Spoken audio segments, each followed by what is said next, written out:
What is this lost tradition called Gnosticism? This ancient art of inner knowing and blissful transcendence. Those mystical teachings of individuality that brought the wrath of the Church and other institutions across history. Is it possible to learn about the Gnostic secrets of primordial goddesses we can still call upon?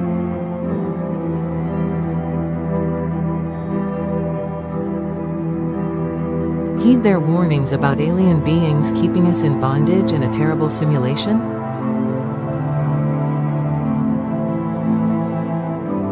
And feeding upon us. Can we discover today and use their timeless rituals that caused expanded consciousness and astral flights?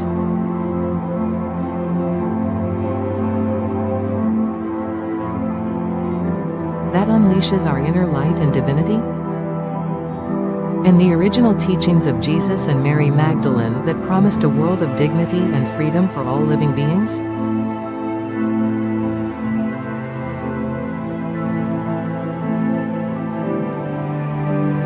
Yes, you can, and so much more. From the Gospel of Thomas to the Gospel of Mary. From the teachings of Simon Magus to the mystery of Abraxas to the revelations of Sophia, it's now available in one course.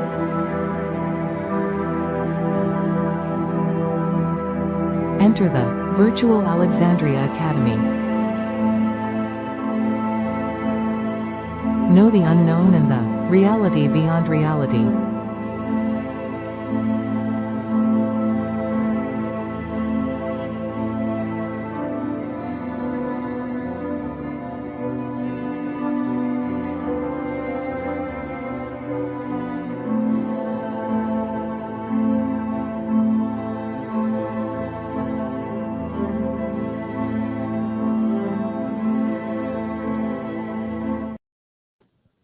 Heresy shouldn't be this much fun, but it is. It just is, especially with a special AMA and call-in show celebrating this 4th of July, Liberation Day. Are we truly independent? That will be a topic today, and good to see everybody. My name is Miguel Connor, and I am your Pompadour of Gnosis, and I'm enjoying sitting outside on this hot summer day since it's a special show. I hope you don't mind. It ain't me, I ain't no natural son. Fortunate son, not natural son. I got the lyrics wrong, but since this war machine has been humming, songs like that come to my head. But anyway, good to see everybody. Yes, it is a call-in show. We will do our best if you want to chat some questions. We're keeping it pretty much free-willing. We'd like to talk about the topic of politics and Gnosticism, but whatever is on the panel's mind. Very good friends and very extremely intelligent people with us today. We can go any direction you want. And for your phone calls, feel free to talk about what you want to talk about or ask us any questions you want to ask us. So first I'll introduce the panel, then I'll do a little sort of Gnostic prayer I wanted to do. So with us today, as always, it's great to see Dr. Sherilyn Jones, who tonight is a Florida woman. How you doing, Sherilyn? Doing good. It's warm down here. How are you all doing? Good. Yeah, if you're not used to it, different than Montana. And with us too, we've got the Moondog Vance. Vance, how are you doing? Oh, I'm just fine. Waiting to hear everybody's questions. And if you want to ask a question, please either use all caps or a bunch of exclamation points so they pop out from the general discussion in the chat. And politics and Gnosticism, it's a great subject. And I'll have something to say about that later. Rock on, rock on. And with us too, we got Dr. Ray Taylor. Some have called him the Andrew Dice Clay of academia. Ray, how are you doing tonight? Oh, doing well. Can you hear me okay? Mm-hmm. Sounds good. Yeah, it's just a little technical difficulties, man, but everything else is smooth. Glad to be here. And if you have any questions, call it in. Awesome. And then we got the Florida man. Graham, how are you doing tonight? Well, I'm doing pretty good. My politics are easy. I'm anti-politician. So. Smart. Awesome. And then we got Mr. Anon. I don't know if he's my favorite Martian, but he's my favorite schizophrenic. How are you doing tonight? And I'm only saying that because you've been on Jerry Marzinski's show many times. Oh, I'm one of the I laugh at that. I enjoy it. I'm doing very well tonight, thank you. I'm a Jersey boy where I am right now, so looking forward to our banter tonight. Good deal. And last but not least, we got Adrian Smith. How are you doing, Adrian? Doing just great, thank you, Miguel. I'm here in beautiful Sedona. Been very hot, but the monsoons have started cooling things off. And the topic of democracy and freedom is one that is close to my heart, so I'm looking forward to this conversation. Awesome. It's going to be a good one. Well, first, before we get started, I wanted to do this little prayer. It's for my friend Don Cunningham. It's very Gnostic. It's some work he's doing, an excellent piece of content, novel, and so forth. So I'm going to do this little sort of invocation, and then we'll jump in. Here it is. In the beginning, there was no lie, for there was no one to deceive. And so the ineffable, in its boundless fullness, dreamed a world into being, not to betray, but to behold. Yet in the dreaming, the spark became veiled, clothed in matter, bound by sensation, seduced by form. And thus the great conspiracy was born, not of kings nor gods, but of existence itself. For what greater deception is there than to awaken in a prison and call it freedom? What greater snare than to name the veil as reality? This is the first axiom of the divine conspiracy. The greatest conspiracy is reality itself. To exist is to err. To awaken is to suffer. But to suffer is to see. And to see is to be free. So I definitely like it, and it's very thought-provoking, and I thought it'd be a good way to start the show. For those who saw the intro, I should do a little housekeeping. Yes, the virtual Alexandria Academy is 50% off from now until the end of the weekend. Get it, and the code is very simple, Elvis. To get more than 30 hours of great educational programs from all things Gnostic, ancient and modern, from Simon Magus to Philip K. Dick, and also get all the Astronosis replays for no extra charge. So get it now, the Virtual Alexandria Academy, and code Elvis. And I should be mentioned that I am talking to some people about the conference next year. So we're getting that. Had to skip it this year because of the Elvis book and other issues.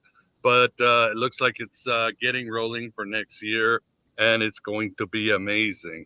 Look, there's Don, the author of my little Gnostic invocation. I hope you liked it. Yeah, it was very powerful and very thought-provoking. Yes, to be free doesn't mean you're not going to stop suffering. Let's put it that way. That's, I think, a very good advice or learning or whatever you want to call it. So let's talk about liberty. Is it possible? I think I'm with Graham. I don't like politics. I realize that there is no draining the swamp. We cannot vote ourselves out of this mess. We cannot post on Facebook out of this mess. We cannot march out of this mess. We cannot really do anything. Next week, I'm interviewing Dr. Tess Laurie. She was one of the main doctors when the P hit in 2020. She was one of the first she was pretty much neutral. She did research on that Iver, drug that's so controversial. She went to Boris Johnson, and this is 2020. Again, she just saw the data. She got crushed. And she's going to be on the show next week talking about her adventure and how the Tao helped her through it and helped her navigate the huge medical issue that we had in 2020 and so forth. But she wisely said, very Philip K. Dick, you cannot fight tyranny. You cannot get angry at tyranny. You could only create your way out of tyranny. And that's why I like the volunteer and anarchist thing, because it really is the only way to defeat the empire. But those are my thoughts. What the hell do I know? So first, why don't we I want to get Sherilyn in there. What do you think, Sherilyn? Can we be free? Should we just have a national divorce? What can we do today on 4th of July to remember what it is to be free? As I say, if you want to know what an American is, read the occult Elvis. Elvis will tell you what America is. It's amazing. But let me know your thoughts first, Sherilyn. Well, I think as you and I have discussed many times, seeing almost this, talk about a national divorce, it almost feels like an energetic just split. We've discussed it half jokingly, but think there's so many people who are just, I almost feel like you can't even feel them there anymore, and the people who are doing their hard work and, really taking responsibility and claiming that freedom, which does include a lot of suffering, aren't living the same existence as those who aren't. And I just, as we've laughingly talked about, are they just going to blink out? Are we just one day not going to even see each other anymore? Because it just seems two totally different ways of living. So how that plays out on a 3D plane, I have no idea. But I just, go back to the people who are my guiding lights, Jung and Campbell, and Jung especially was, horrified by the state, capital S. He was horrified by the mob. He was horrified by, that sort of mentality and thinking of that as a solution or as a way out of anything. I mean, he said, if you get more than 100 people together, they act like one head of hot steam. This all thinking sort of stops. So it's an interesting question of how we live within that dynamic of the political and while understanding that ultimately is, in the world, but not of it. And it's becoming increasingly absurd, really with a capital A, because it doesn't, I mean, for me, myself, and I'd love to hear the rest of the panels about this, but sometimes I feel like I'm not even living with the same species of people, because I see people making decisions with such different criteria, and I wonder how on the long term we get these same people to cohabitate on the same planet. So I don't really have an answer, but I, just to concur with you that we can't vote post, we can daydream our way out of it though. The daydreaming our way out of it is the thing we can do. We can create our way out of this, but how that's going to look, wow, it's exciting and it's daunting. So I'd love to hear from the rest of the panel what they think. Yeah, anybody else want to take it? Again, the less I talk, you guys are smarter than I am and have more wisdom. So who wants it? And I know obviously Ray, Sherilyn, and Adrian kind of are my kind of political, we're all anarchists here, so we kind of agree, but please let me know your thoughts. Well, anarchy isn't necessarily the ultimate solution, because I had a thought. The beginning of the deceit is the fact that all we beings have backs, and then so the other beings can talk and do things behind your back.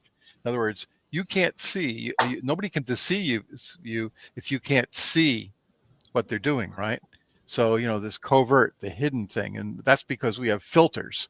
As physical beings, we have filters that don't allow us to see everything that's going on, only a very tiny bit of what's going on.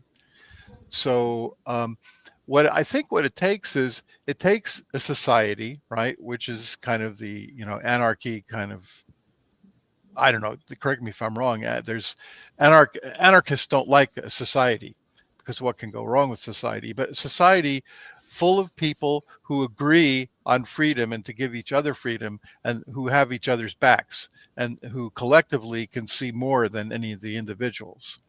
So that's my idea of it. Well, if I might throw in my 2 cents, I mean, I'm probably consider myself a conservative Gnostic, which is a rather oxymoron if one does say so. And I live a block away from where George Washington's troops marched for the Battle of Trenton. So patriotism and the notion of liberty is very kind of strong in this geographic area. And, we're kind of seeing, I guess, democracy under attack. And as Jung would say, it's there. We have to integrate this attack. We can't get ourselves too upset about it, but we have to integrate, understand what's happening, and do what we can. Many of us are very powerless in our current positions in society. And even those in power, some of them are helpless and their hands are tied and can't do much. But I think you got to do what you can. At the same time, find where your bliss is. Find where you can kind of keep yourself sane through all this that's going on.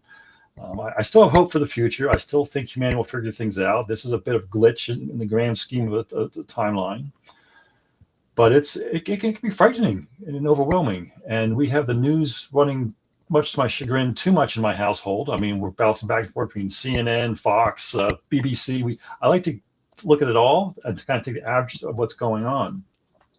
And then you have to sort through, well, what is real, what is not, whose opinion is right, whose opinion is correct. It's challenging, and it creates a bit of a cognitive dissonance within our minds trying to process all this. So you got to go back to that stable point. And I think integrating it, we're trying to integrate this attack on democracy within ourselves and what we can do to handle it. So, If I could say something here, please do. the world is not. I mean, I have no faith in mankind at all. Never have, never will. I mean, these people are they don't even care about the Epstein client list, right? I mean, they just sit there and they kiss Trump's ass when he's bombing countries, for violating every law. We're a nation of laws. Yeah, like a bag of dicks. We're not a nation of laws at all. I mean, we're a nation. We have no empathy for Palestine. Today, man, a couple hundred people got whacked in Palestine by these guys, right? Right. And for God's sakes, if you say anything about it, you're an anti-Semite. Well, look, if you pass gas, you're an anti-Semite, okay? I mean, if you go down the street and you drive your car, right, and you swerve to the right, you're a fucking anti-Semite.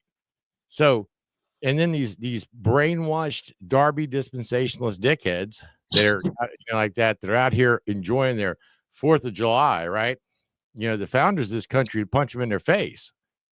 Let's get a picnic going. Let's party like it's 1999, right? Over what? Over Trump declaring victory? I mean, come on, man. This is patriotism is a virtue of the vicious, like Oscar Wilde said.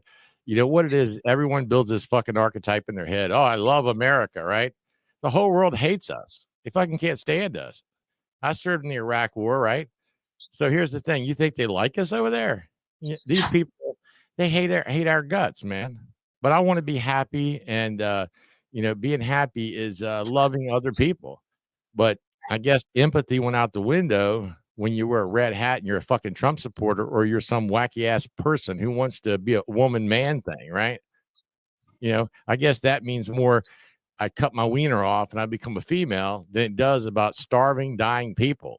And your tax money goes to this stuff. And, on the 4th of July, I want to know the independence of just life, man. Freedom to live and eat and not be herded into a damn Gaza concentration camp and then shot by the IDF. Did y'all see that show where what's his name? Bob Vandal was on Vindel. He says, death to the IDF. Did y'all see the rapper? Yeah, the rapper, right? Yeah, I love that guy. Had the balls to say that, right? Now they're trying to put him in jail. And I mean, has anyone here ever been to any of the other country or like Israel or dealt with that? Yes. Well, they have these crazy people in these occupied territories, and they're absolutely nuts, man. And they're on TV last night because they're calling the IDF Hamas because the Hamas wasn't letting them kill enough people and murder them for Yahweh or Yahoo and like that. And we the Gnostics call him the demiurge or Yehovah, right? And he's just a mythological creature. It's just a book. It's like Alice in Wonderland. But the thing is if people say these Christians, people say that they followed Jesus, right? I don't think Jesus would do any of this shit. Do y'all? I mean, I like that.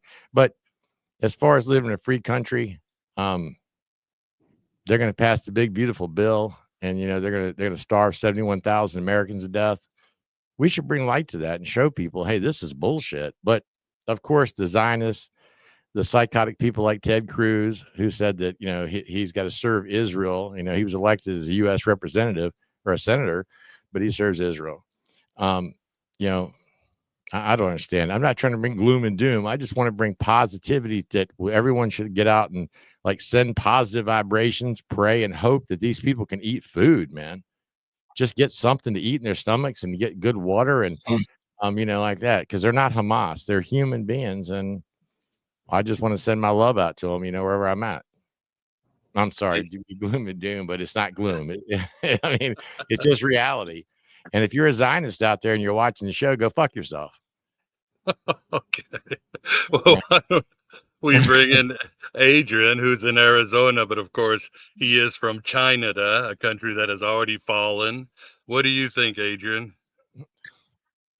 I think it's pointless to talk about democracy as long as we have to contend with the brainwashing and the psychological warfare and being lied to on an industrial scale about every issue out there, whether it be Russia, Iran, the Middle East, Zionism.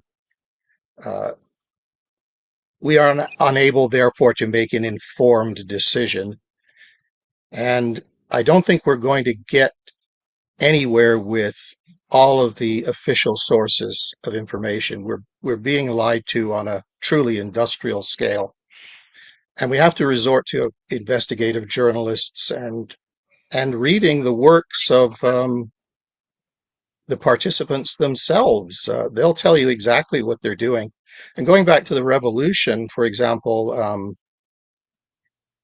Benjamin Franklin identified the Bank of England as the real source of the revolution, to be imposing upon the colonies an interest only creation of money. He said it wasn't about tea and it wasn't about anything other than taking away from the colonies their community-based currency, which was non-interest bearing. So Amschel Rothschild, in the early part of the 19th century, said that give me control of a nation's money supply and I don't care which puppet sits on the throne. So at the time, King George was in hock to the Rothschilds. And as Napoleon said, the hand that takes is below the hand that gives. So the people who were really in charge was the banking financial sector, and it has remained so ever since and continues to this day. They say all wars are bankers' wars. When you look at the war in Ukraine, the war in the Middle East, and in Iran, all these wars are related to the banking sector and its need for loans, to extend loans repeatedly, interest-bearing loans. Beautiful. So I think a lot of the solution is to hear a lot of the alternative points of view that are out there from alternative media, from great investigative journalists. And I have a great belief in looking back in history to honor the ancestors that we have had. Of course, the propaganda system has done nothing but denigrate our history, to tell us that we should be ashamed of it and that Rudyard Kipling was a racist and Shakespeare was a racist, Mary Poppins is a racist, so that we have no respect for the ancestors and what they accomplished. And one of the great accomplishments, I think, of history is the common law, which basically was designed to restrain the executive branch of government. And part of the common law was the jury system, which predates Magna Carta. And I think the jury system offers us a model of true civic responsibility and a form of direct democracy that would allow for us to escape this trap that has been set by the demiurge. The idea of the jury system was to make sure that the fate of a citizen was not in the hands of some tyrant. And it was embedded in Magna Carta. And it's something that would allow for a variety of opinions to be expressed. For example, in a jury trial, you don't just rely upon one expert, you get to hear from several different experts, and it's the average citizen who ends up making the decision, whereas the technocratic control system teaches us today that we should listen to the experts, and there's a phrase in the philosophy of law, the tyranny of the experts. The jury system brings us back to the average citizen. This is where the real power and authority lies. And the jury system actually gave a veto over anything that the executive branch of government put forward, any form of legislation that caused someone to be brought before the court. It could be vetoed by the jury. Also, so it addresses this limitation of points of view. It makes sure that every aspect of an issue is examined carefully and thoroughly, and leaves the decision making to the average citizen. It's also very cathartic. It prepares people for their civic responsibilities, because in the rough and tumble of debate, people had come to face with their own shadow.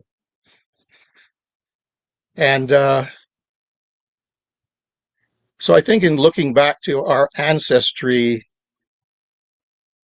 to our grassroots ancestry, the common law, every civilization, every tribe respects his ancestors except one which is dying or one which is corrupted.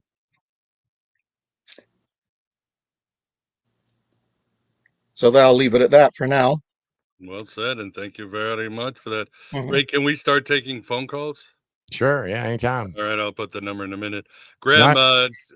do you have anything to say, Graham, or have you said all you have to say with F politics?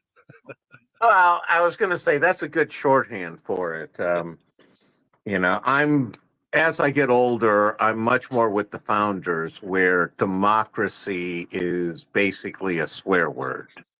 It's signing up for tyranny of the majority. It's basically it's a trap of giving your consent to the least common denominator in society. And as far as the news, I kind of checked out of the news, when COVID hit, and I get my news from the gas pump these days. When gas prices jumped 15 cents, I know at least one person did something stupid. And when it goes down, it's like, well, they figured out how to get around their stupidity. But when it comes to freedom, I guess a lot of it depends on what you mean by freedom. I kind of view everything as like bounded freedom. You're always going to have a part of you that's bound and restricted in your options based on your circumstances, but there's always going to be a part that you're going to have some freedom. You're going to be able to make some choices. So it's a question of just at what level are you free? What's your degree of freedom? It's not whether you are free or not. It's not an all or none. It's a question of what degree. So I think that pretty much sums it up. Well said indeed. All right. Well, I'll put the numbers up right now. Yeah, and Sherilyn, going back to you, I think Jung's concern was always politics, but it was also we have the capacity to kill each other in very large numbers. And he thought with the nuclear age, if we don't get our psyche right, we're always going to be one step, the famous clock. And again, we talked about this in Gen X Wasteland. Our generation was always wondering, is today the day, as Pink Floyd said, I see two suns in the sky. So that, Ray's right about empathy, but also that we are on the verge, have been on the verge of just destroying the entire collective, right? Yeah, well, I mean, you can't have empathy if you haven't learned to love yourself, So if you're always outwardly direct, you've never have developed the ability to look inward and love yourself, and you can't have empathy. So a population of people where probably the majority of folks have never learned to love themselves are incapable of empathy, and you can guide them where you. And those famous quotes that Jung said, he was asked in the BBC, are we going to destroy ourselves with thermonuclear war? And he said, well, basically, it depends on how many people are willing to do their shadow work, you know? And furthermore, said at a conference privately to somebody, you know, or same question, do you think the world's going to destroy themselves or we destroy ourselves? And he said, if humanity destroys itself, it will not be because of people, it will be because of stupidity. You know, so doing that inner work of gnosis is not optional, not fun, it's not glittery, it's critical for saving humanity on some level. And you're catching me at a dark moment because I spent a lot of time in airports today, so I got to see the dark, seedy underbelly of humanity. So, but let's hear some. Are there any callers? You said there's some questions, maybe. Yeah, well, here's a call number. Everybody, it's right there on the screen if you want to call in. Any super chats, Vance? None with questions, but we and I can't pull them up because I'm not powerful. I'm not the demiurge. Oh yeah, tonight. I didn't Graham demiurge is. you. Sorry. Oh, I'm just All right. stuck in the Kenoma here. All right, Marty, digging the vibe of this convo, just what I needed tonight. There's Don Cunningham, the man who wrote the poem, and he says, Bishop Taylor says, I want to spread good vibes, and immediately proceeds to say, F this, F that, pick a polarity or don't. Well, I think that that my anger toward injustice and all is love. You know, I mean, I don't have to care about these people. I just do, you know, and you don't have to care about them either. But if someone doesn't speak up, I mean, then what can be done? I mean, that's how I look at it. So, you know, hopefully they understand that. So that would be the polarity I'm on, is protecting the innocent people and the children, and not allowing them to be harmed by stupid people. Well, what about the Islamists and so forth? That they're just as guilty as the Zionists, right? We got to rag on them too. I think equal ragging on is called for. Well, I tell you what, then, how about somebody come into your home and just move into your house, right? And then just take it over and then beat you and kill you and your wife, right? Would you not do anything back to that? I mean, well, sure. But both sides throughout history have done the same thing to each other. I mean, you know, it's look at the Islamic conquest of Europe and so forth, the Genghis Khan. I mean, that's the real problem, the human propensity to conquer, to rise and conquer. And in the case of Israel, you know, it was the United Nations that stuck them there, you know. Yeah, I know. It's terrible. I wish they weren't there. I wish they'd gone back to Ukraine, but that's being bombed too. So I always said, let them move to New York. Most of them are there anyway. Well, that's where they're heading. And yeah, it's but no, I mean, I do blame Hamas. I mean, what they did. And I do blame, I mean, when I was in the Middle East, I didn't see a lot of Muslim violence, you know, even so that's why. But I have seen when I was in Israel, I saw the IDF and people treat the Palestinian people horrible in 1988. Like they were just I don't know. I think what it does is I hate supremacy in any way. No one's supreme toward anyone else. We're all even. We're all human beings. And if you think that your God made you supreme, you know, your God's a terrible piece of shit. And I agree.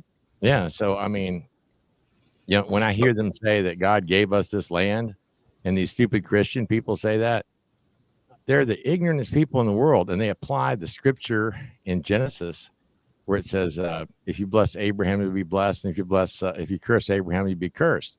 Well, it was talking to Abraham, and they're not Abraham. And I don't know how they could take a 3,500-year-old verse out of a book or whatever you want to call it and claim the land, you know, is ours here. And the Palestinians need to be, they need better leadership.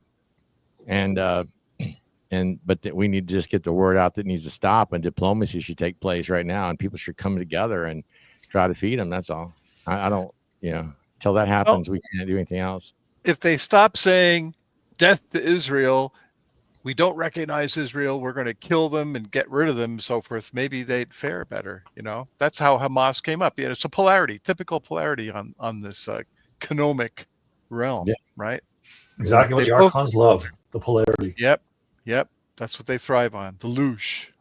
I agree with you there. But wasn't Hamas created by Netanyahu and his cabal? Yeah. Yeah, he Yeah, was that's what I'm saying. You create villains, and then you make these villains, and then they turn on you as always. Well, what way were they created by Netanyahu? Just because 1988. Netanyahu didn't treat them well or something, and then they?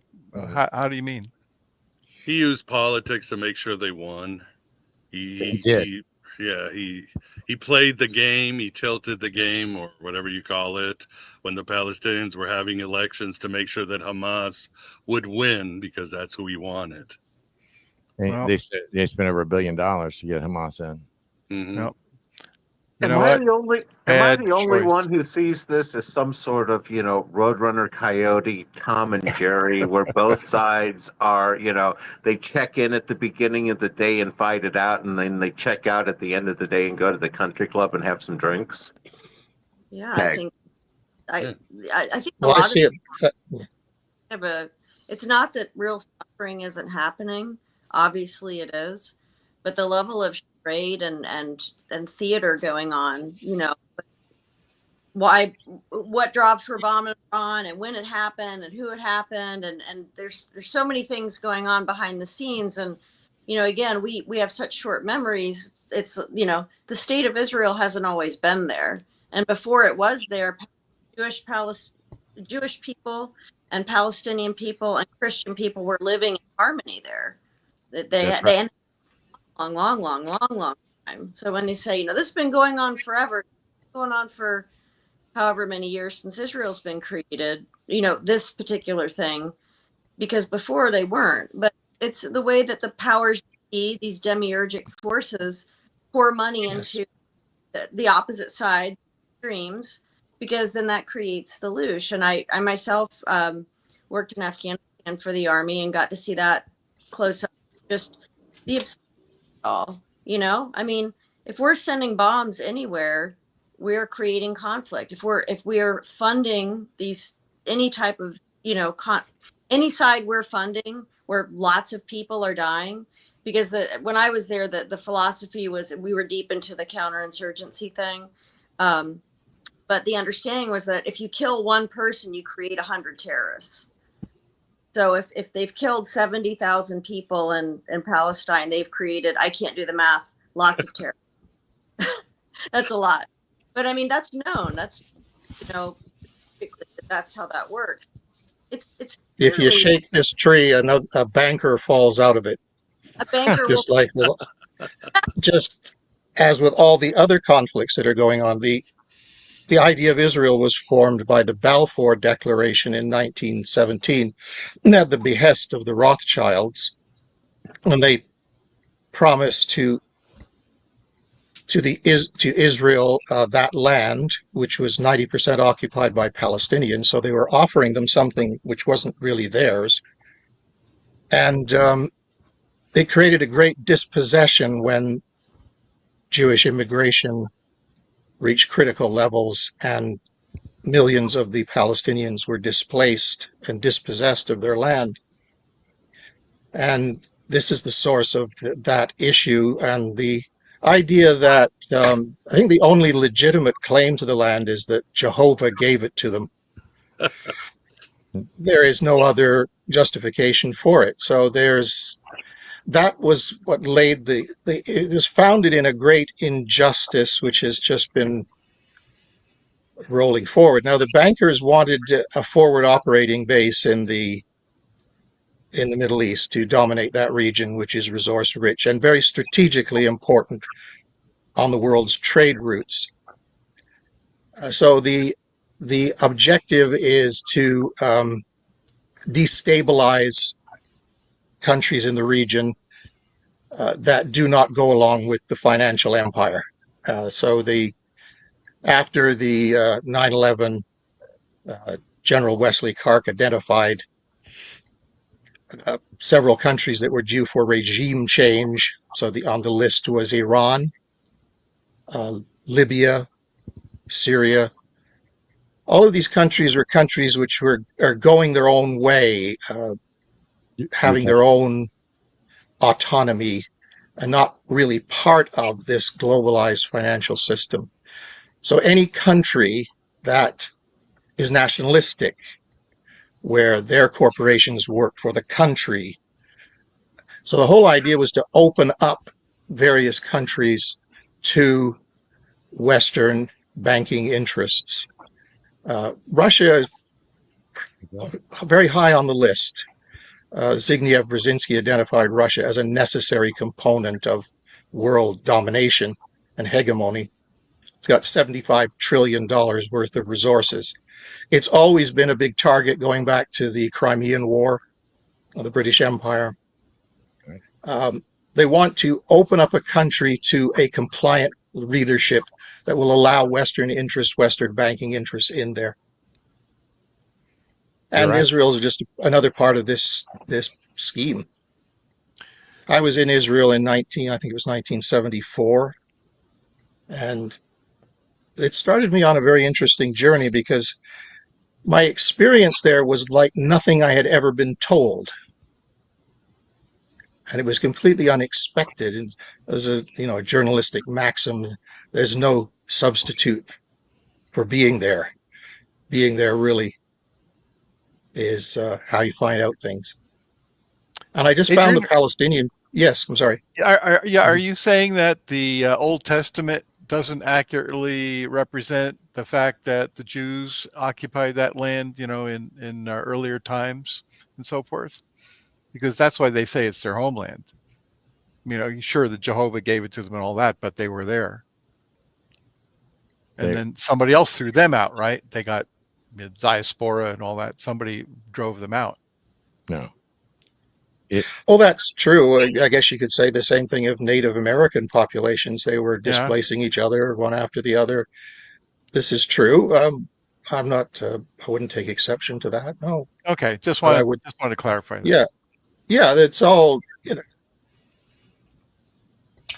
So I'm laughing out. As Gnostics, we're definitely labeled as the cosmic complainers. I've heard that many times, and doom and gloom. But going to the woo-woo, a little bit of Gnosticism too. Yes, we have the archonic forces influencing everybody, some more than others, and we're aware that we're under the influence too. And we have to realize when those strings are being pulled to know thyself and stop those pulls. But some of the Gnostic stories, you have to realize too that the aeons will often dupe the archons into doing the benevolent influence of the highest God. So there's other stuff going on in the background, not just the archons. The aeons are doing stuff as well. And from the different stories, there are times when the archons do things thinking that they're doing it under their own non-creative powers, but it's actually the aeons influencing them for kind of a better future, so to speak. So yes, we have all this turmoil going on in the world, but people are recognizing it. People are seeing it. It's not necessarily going on behind the scenes. The other thing is look at how fast news travels these days. I mean, satellites have been around for about 75 years or so. Prior to that, let's go back in the timeline of humanity, 100 years ago, 200 years ago. You didn't hear of these genocides going on in other parts of the globe that were happening all the time. But now you get this instant information. So we're very aware, and we are pretty overwhelmed by it and overstimulated by it. But at the same time, it's creating this pressure is building. People are seeing this outright archonicism going on at the forefront. It's no longer hidden. It's out in the open. And I think that alone is significant because, if you go to all the end time scenario, they talk about the Antichrist and all this, whether the Antichrist is a single person or an egregore or a few different groups of people. What we're seeing almost, I feel like, is a dampening effect. Yes, stuff's happening, but it's being kind of spread out. It's more obvious.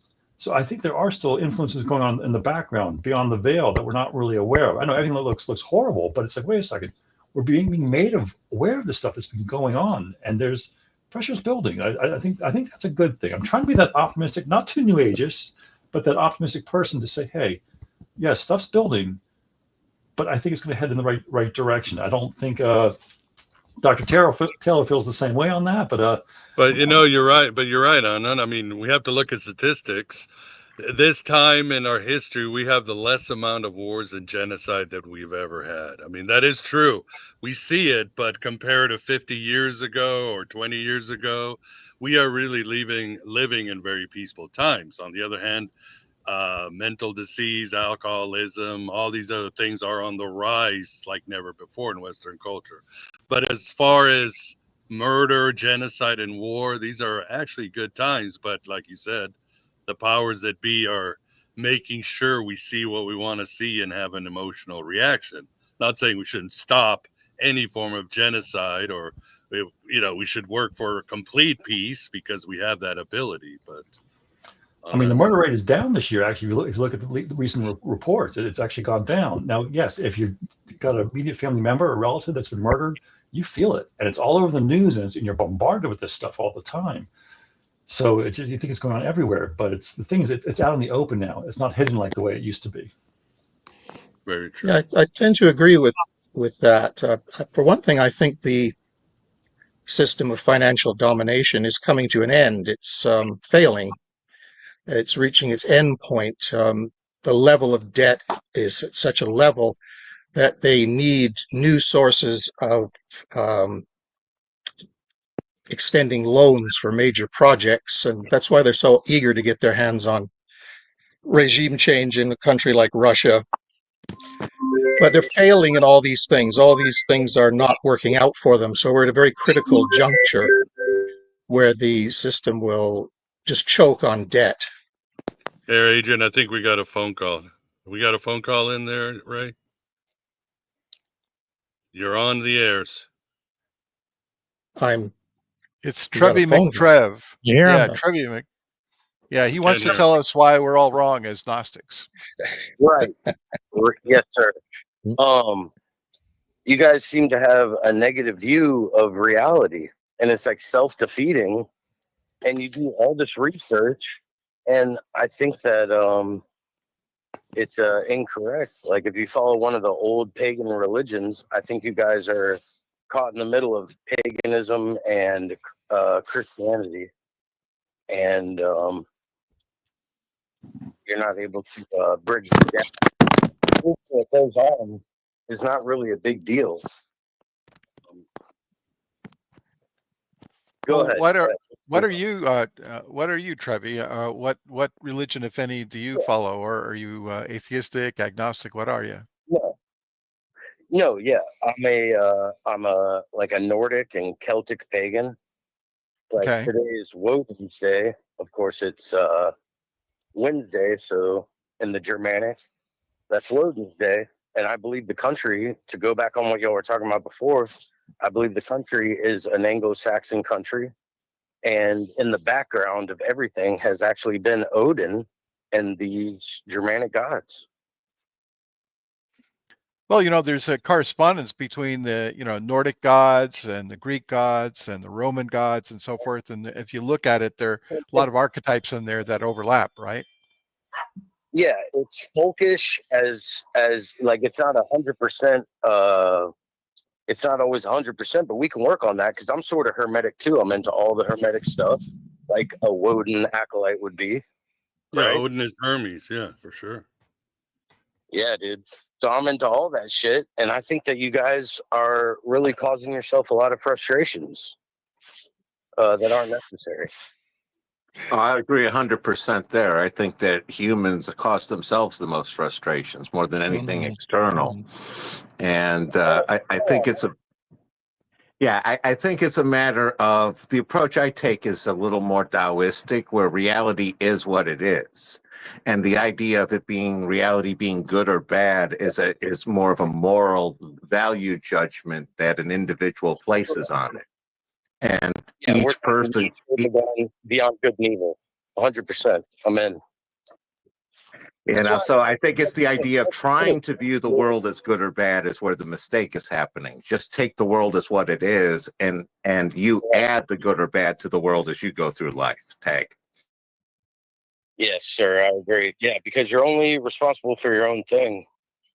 And yeah, I agree. And 4th of July is coming up. I'm super stoked. Like, I'm just so privileged to be in America. Like, me and my brother talk, and we're like, yeah, it would be cool to be back in Ireland or maybe like Iceland, dude, or something. But I'm like, you know what? I'm happy to be in America. And I think we can all agree on that. Yeah, America, fuck yeah. Definitely. A couple years ago, they told me I couldn't carry a pocket knife. And I said, oh, that's funny. They said, no, you can't. They'll arrest you if you find you with a pocket knife. And I was like, no. And it's true. You know, you can't. Yeah. You're legally not allowed to carry a pocket knife. You would have to justify it that if you were a chef, you could carry your kitchen knife from point A to point B, or if you were a carpenter. And I think that's a good point. I think that's a good point because we've been talking a lot about politics, and I hear a lot of Democrat leanings, and I think the Republicans right now, although they're boring, when I was a little kid, you know, I wouldn't want to be associated with George W. Bush or anything like that. But now it's like we're living to natural law.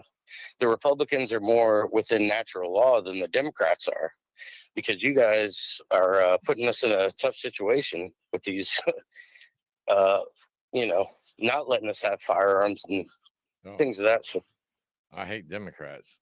So I mean, you know, I mean that's the thing. I mean, Democrats can, you know, they're the worst, man. They're the pussy pansy chumps of the world. And I know, and it didn't used to be like that. I mean, this is a recent change. I never voted until Trump came around because at least he was like, you know, go ahead. Sorry. No, it's all right. I voted for Trump too, but I mean, when Trump bombed Iran, he lost me there. I mean, when he just, you know, I agree. I'm so pissed off, dude. You wouldn't even believe it. I've been on the Trump train. I voted for him 3 times. Me too. Right? Yeah, man. And like, at least it's all in the conversation now, because it was getting to a point when I would be at a bar just talking with people and they'd be like, well, you're a white male, so I mean, you don't really have a say in this. And I'm like, dude, I've been reading all the philosophy shit, all the Gnostic shit, all the Hermetic shit, all the pagan shit, everything, dude. Plato. And I'm just like, you don't even know, dude. Like, if you're a stupid black person, big fat retard, you could run around and bust shit down in McDonald's and destroy shit, and it's always your fault. You know, hey, I caused that to happen because I'm white. That's so fucking stupid. well, I mean, that doesn't make any sense. no, it doesn't. And I think it's a racism actually on the Democrats' part, not thinking of them as holding them to the same standards as like regular old white people or whatever. We're just like, you know, and they kind of think like, well, you know, we held them back from getting a good education, and so they're just acting out. But I'm like, bro, if you look at their countries, I said it here. You could take people out of Norway right now, and you could Yep. take the Africans out of Africa, and you could put them over into Norway, and you could put the Norwegians over into Africa. In 20 years, you'd have Africa would be a booming place with a wonderful place, and then Norway would be a shithole. I mean, that's just what it is. I mean, you know, we got to speak the truth, and to change the truth. You're right. They if I real quick about being negative, I think I may have painted, at least for myself, not realistic. I'm very positive, and I'm positive because we've gone beyond these political boundaries of Democrat or Republican. We just had 4 years of the most egregious excesses by one party, and now we're looking at some of the most egregious excesses on the other side, and lots of people are starting to ask real questions, and I think it might get really before the end, just as far as what you were saying about the finances and everything else. But to me, that's good news, because now people are going to start living in reality, you know, stripping away this veil of all of these confected parties and lines. There's living in liberty and freedom and truth. And then there's living under tyranny, where you get to pretend like somebody else is your enemy because they have a different label. But Adrian, I wanted to hear about the Palestinian kids. You said something that struck you that you never knew. Could you finish that story? Well, the thing that struck me the most was the kindness and the hospitality of the Palestinian people. Like everywhere you go, they would invite you to. They have a great tradition of hospitality. Yeah. And I studied a great deal about, it was piqued my interest, so I studied a great deal about the history of Palestine and the creation of the State of Israel. And I agree with what you said entirely. You said that prior to the invention of the State of Israel, Jews and Muslims and Christians lived in total harmony. So this was an artificial creation of empire that sparked this conflict. A great injustice was done to the Palestinian people. There's a lot of focus on Hamas being a terrorist organization. Well, there was a lot of terrorism going on both sides. There was the Irgun terrorist organization, the Stern Gang. They were vicious. They murdered their own people that they didn't agree with. So there's no shortage of terrorism going around, and Yeah. Not in the Western world. it was very enlightening to be there, to be actually in a war zone at the time. A lot of burned out tanks all over the place, and there seems to be no end of it. Indeed. Yeah. Please call in if you want to. Remember, you don't have to call in about politics. If you have a general question about archons or Gnosticism, again, we're wide open. We're just letting the conversation go where it needs to go. That's what these AMA specials are, is just let it go instead of always keeping it topical, which is what we do for AM Bite. Not much else as we take a little pause. Yeah, I got my notes here. Nope, everything's good. I hope you're all fortunate sons tonight. Anybody else got anything to say about the discussion? Well, I wanted to jump on what Graham just threw up there on the post there. It's almost like we're confined to a two-party system, unfortunately, for the most part in this country, the United States. And we do have a few independents, but maybe that's the solution, to have more people running on an independent platform.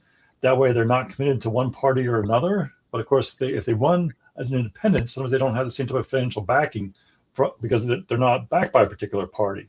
But that's the thing, we go with a political party that most matches our views. It doesn't mean it matches our views 100% of the time. And that's why it makes it so difficult. Other countries, I know some European countries have multiple party systems. I don't know if they probably have more problems or less problems than we do in passing bills or reaching some sort of compromise that nobody likes on it. But maybe that is the solution, is we should start voting more independents into positions of office. Food for thought? That would be impossible because the Republicans and Democrats are funded by all these different lobby groups. And, especially APEC. And I hate to bring that up again, but the thing is Adrian, he brought up the PNAC agreement. That's what you were talking about, right? Earlier. What did you say? You brought up the PNAC agreement in 1997. People for New American Century. Oh, yes, exactly. Yes. Okay, I didn't get the acronym. Yeah, I know what you're talking about now. And yeah. Isn't it funny that on their on the front page of their PNAC agreement, you can look it up right now, people for New American Century, that has a plane running into a building in 1997. Yes. And it says Zygniew Brzezinski, in his book The Grand Chessboard, laid out the imperative for what he called imperial mobilization. And he was in the Carter administration, kindly Jim Carter, but he was saying that that in order to exert full spectrum dominance and total hegemony, of global hegemony, they would need to dominate Eurasia, or including Russia, which is where most of the world's resources are located. And so these various countries, including Russia, were put on a list for regime change to create leadership that would be hospitable to Western banking interests and opening up their countries to Western banking and corporate interests.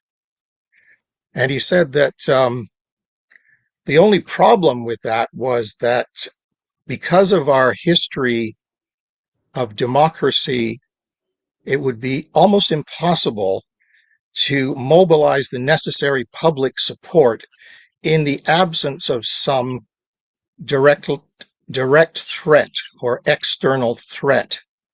Wouldn't it catastrophic event? Some catastrophic event akin to Pearl Harbor, a Pearl Harbor-like event. Nothing less than that would suffice. And then very shortly thereafter, we had the 9/11 catastrophe. And following that, within 10 days, this list appears of all the countries that were going to be subjected to regime change. Yeah, isn't that funny? And So it was just a bizarre coincidence, that the Pearl Harbor event that coalesced the public opinion to say, we're under threat, the terrorists are there, Saddam Hussein has these weapons of mass destruction, and Passports which are turned out, found in the wreckage of 9/11. Yeah, it was just all these coincidences. Very yeah. strange. they found all So that. there was, Oh, we got a phone call. All right. I guess we're getting a lot of people riled up here. Exactly. Maybe Trump will be calling in. Yeah, he will. He's going to You're deport on us the all. air. Yeah. You're on the air. I'm on the air. Okay, I just wanted to see if any of you guys would consider the idea of a death cult, that what we're doing here is actually death and not life. Because it explains a whole lot, and I just wondered if any of you guys have ever even considered the idea. Oh, for sure. Well, yeah, I've talked about it. Yeah, these are cabals who are tapping into dark powers for their own addiction, for immortality, and I wouldn't be surprised a lot of them want the destruction of the universe. Yeah, I would say so. That's for sure. I've certainly talked about it for sure. I mean, and it requires human sacrifice, loosh, to get that power from the other dimension. So 100%, I think that's a lot what happens at the top of these families and groups and so forth. And we have plenty of evidence of it too. I mean, how do you get so uh, without empathy, so predatory, so inhuman? It's you got to Well, be working with that's some part dark of what power. death is. Hmm. That's part of what death is. Right. Death being a dual state, where essentially this is all explained in Genesis, where we're creating a false reality, and we're choosing death over life. And the reason for that is because that's how we create diversity out of unity. That's directly from Genesis. And it goes on to tell you how it's made and why we're doing it and all that. So what I'm saying is that in the cycle of life and death, that we're actually in the death part of that cycle.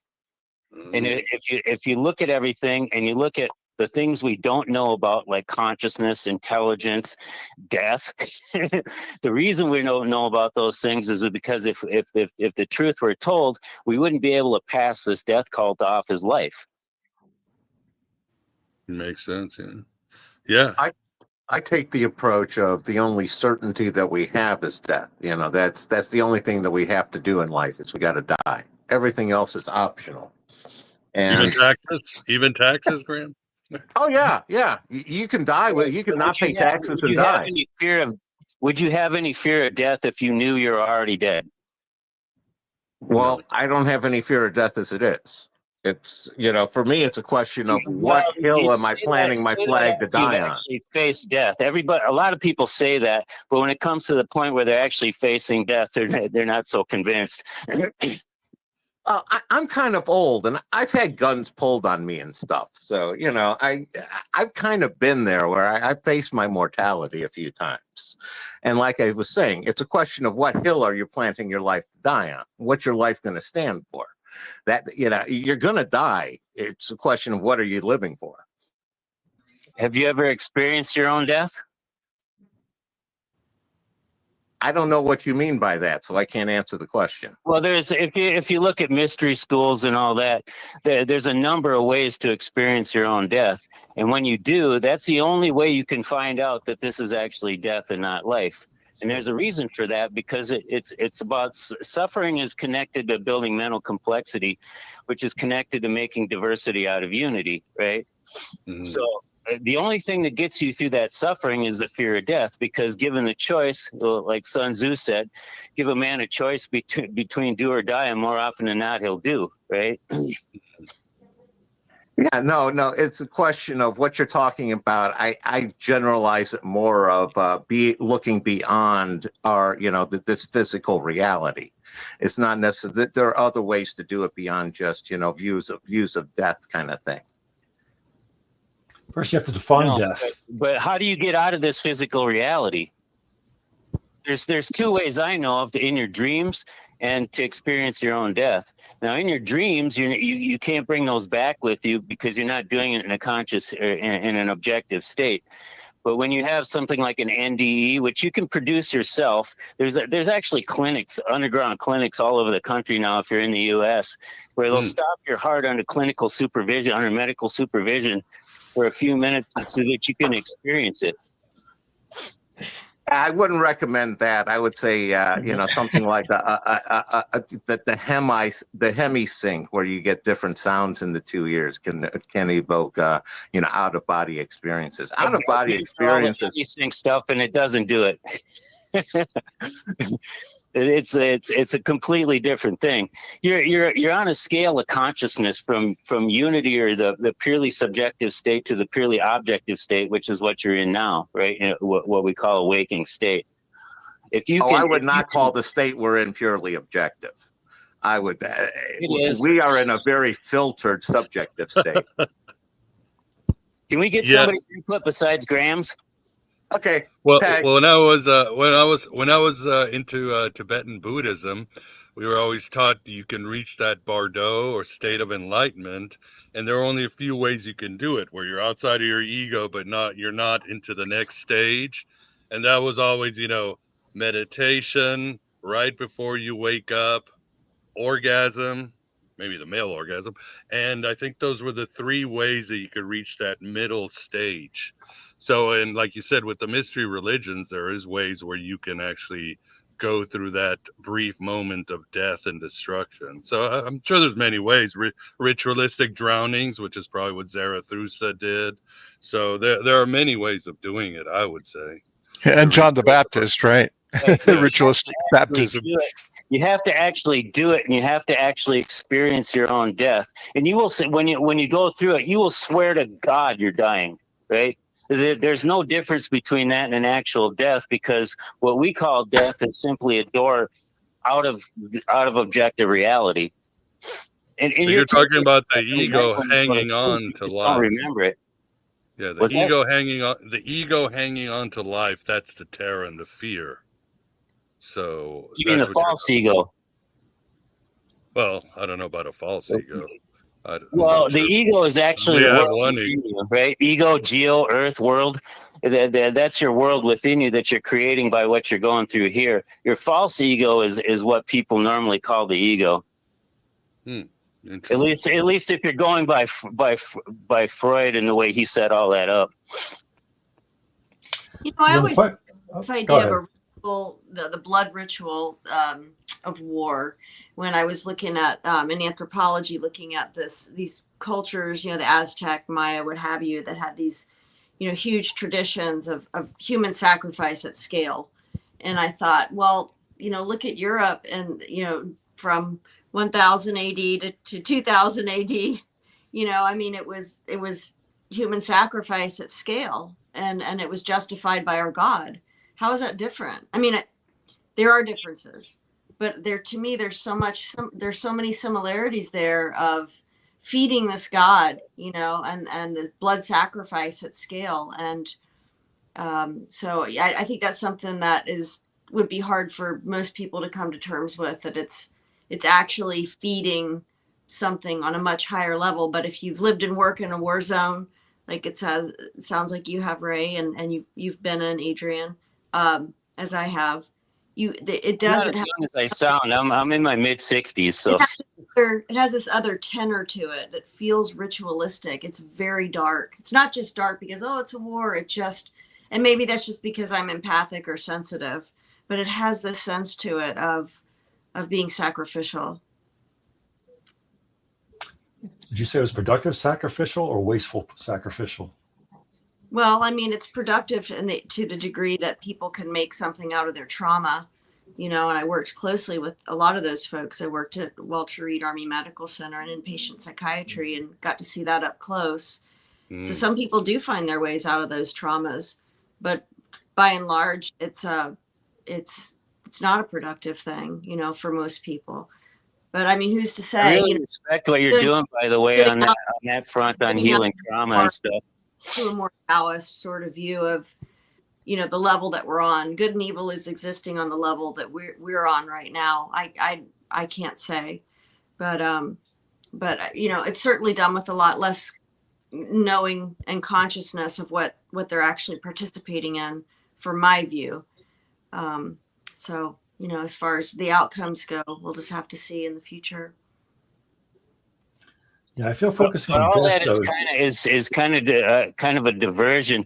What I'm asking is, have you ever actually considered that this might be death and not life?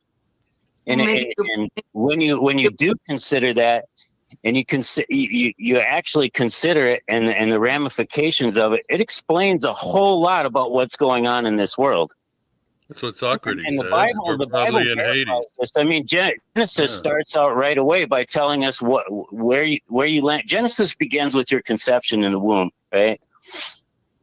I think Noah's Ark landing on land is your physical birth into this world, right? I feel like we sort of exhausted the topic, but yeah, thank you. No, you didn't address the topic. Thank you. Well, okay, I guess if you're focused at this, our realm is death. If we're in a state of death, is our objective to escape? I mean, I see the objective of being in this world, this material world of time and matter, as being to reduce the amount of loosh that we're giving off. Because, you know, this is what these entities, we would call them archons or demons, whatever, are feeding off of. And if we can figure out ways like to reduce that I think is our purpose here, not necessarily to escape it, but to fix it, to modify it, to change the code. You can communicate with them and you can ask them what they are. I mean, they're part of your subconscious. Your subconscious is a hierarchy of intelligences, and they've been called by many names. And they, like they told me, you can give us any name or any form, we're still the same. All right. Cool. It's like, so basically, all of you think that that's an impossibility, right? No, that's not correct. We're keeping an open mind. It just, I'm not going down any particular path, because there's multiple models of the cosmos and multiple views of how to access God and the Godhead, and what death is or is not. It's a much simpler question. And all I was asking initially is, have you ever considered that this might be death and not life? And Okay, I'm going to say something. Like, what do you mean by this? What do you mean by this? Our consciousness, our bodies? See, that the question is ambiguous. All of it. Everything that's a part of this reality. Oh, existence. In other words, existence. Is existence death? Is that what you're asking? No. I'm saying between the cycle of life and death, that this is death and not life. And you're swimming in the evidence to support that. You're just looking the other way. Well, it's a matter of terminology. I think your terminology is, you know, you can define death as anything. It's not a matter of terminology. It is. You're using a term. It's called death. This is death. What is this? You know, I mean. Okay, let's just say it is death. Let's just say it is death. What does that mean to us? All right. That's the most common term in a life-death cycle. Which cycle are we in right now? But see, that's limiting to your material world. Life and death is because our bodies, when we see other people die, that's the normal definition of death. Is what you see this guy over there, he drops dead, and you see him, he doesn't move anymore. Oh, that's death. He's not moving, he's not talking. Of course it's going to be that way in a death cult where you're trying to masquerade death as life. Okay, let me do the converse. If this is death that we're in now in this existence, then what is your view of life? Listen to me for a second. If you've ever experienced your own death, you know immediately when you see your new surroundings that that's life, and that what you thought was life is death. See, other belief systems have pretty much the same thing as what you're saying, but they don't use those terms. In other words, for example, the Vedanta people, they say, this is not reality. This is unreal. This is an illusion, right? And that actually our real spirit, souls, whatever, our being, that's the reality. And you climb all the way up to the monad, the one being, the source of existence. That's the only reality. Well, that's another way of saying, well, this is death in physical bodies, and then life is when we're free of the physical bodies and we're just spirits or whatever else. No, Is that it's really that much because we're difference? under the law of gravity. What? You're in your grave. You're dead and in your grave because of the law of gravity.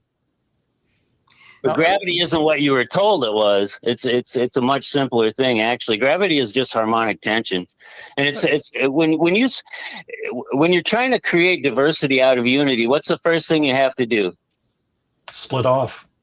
Yeah, the monad has to become more than one. It has to be two things, right? Dualistic, right? One thing into two things. That's right. Is that death right there? Is that so death? what is it? So those have to be opposites, right? So what is it that keeps those in opposition? Each other, and the existence itself. They're no, you can see this everywhere in the world and within yourself. What keeps them apart is tension, and the whole problem of every problem in the world right now is tension. Well, separation is another way to say it. They're separate. Right, but what I'm saying is what keeps them separated is tension. And it's harmonic tension because if you look in Genesis, the 7 days of creation, that's actually the creation of a musical scale.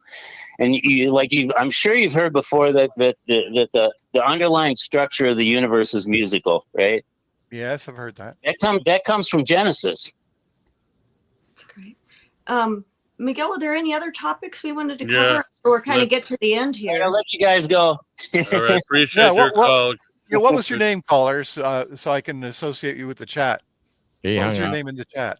Oh, he did? Okay. All right. Yeah. Here's a couple of super chats. Let's see. Thanks for your support, Mr. J. Moo. Good to see you. Somebody, Ray McPherson, non-political question. What are your views on pre-existence? Are humans ensouled through reincarnation or through some other means? For me, yes, I do believe in the pre-existence of the soul.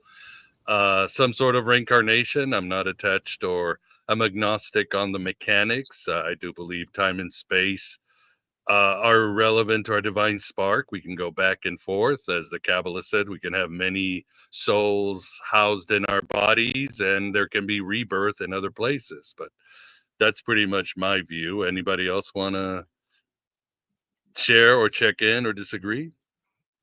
Can you remember a time that you didn't exist? Yes and no.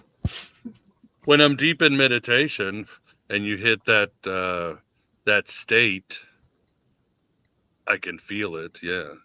Yes. Or sometimes when I've done ayahuasca and I'm leaving my body and, tripping. You could call it tripping, but we got another phone call. You are on the air.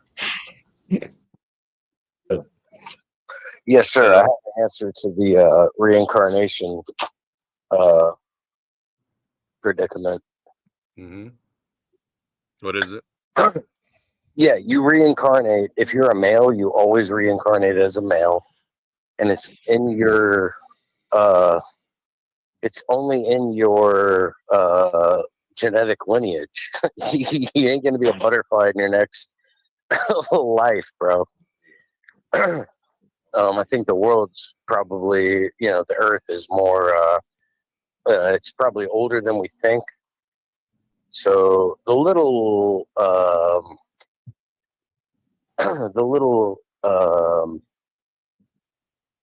what is it called? I'm sorry, Darwin evolution.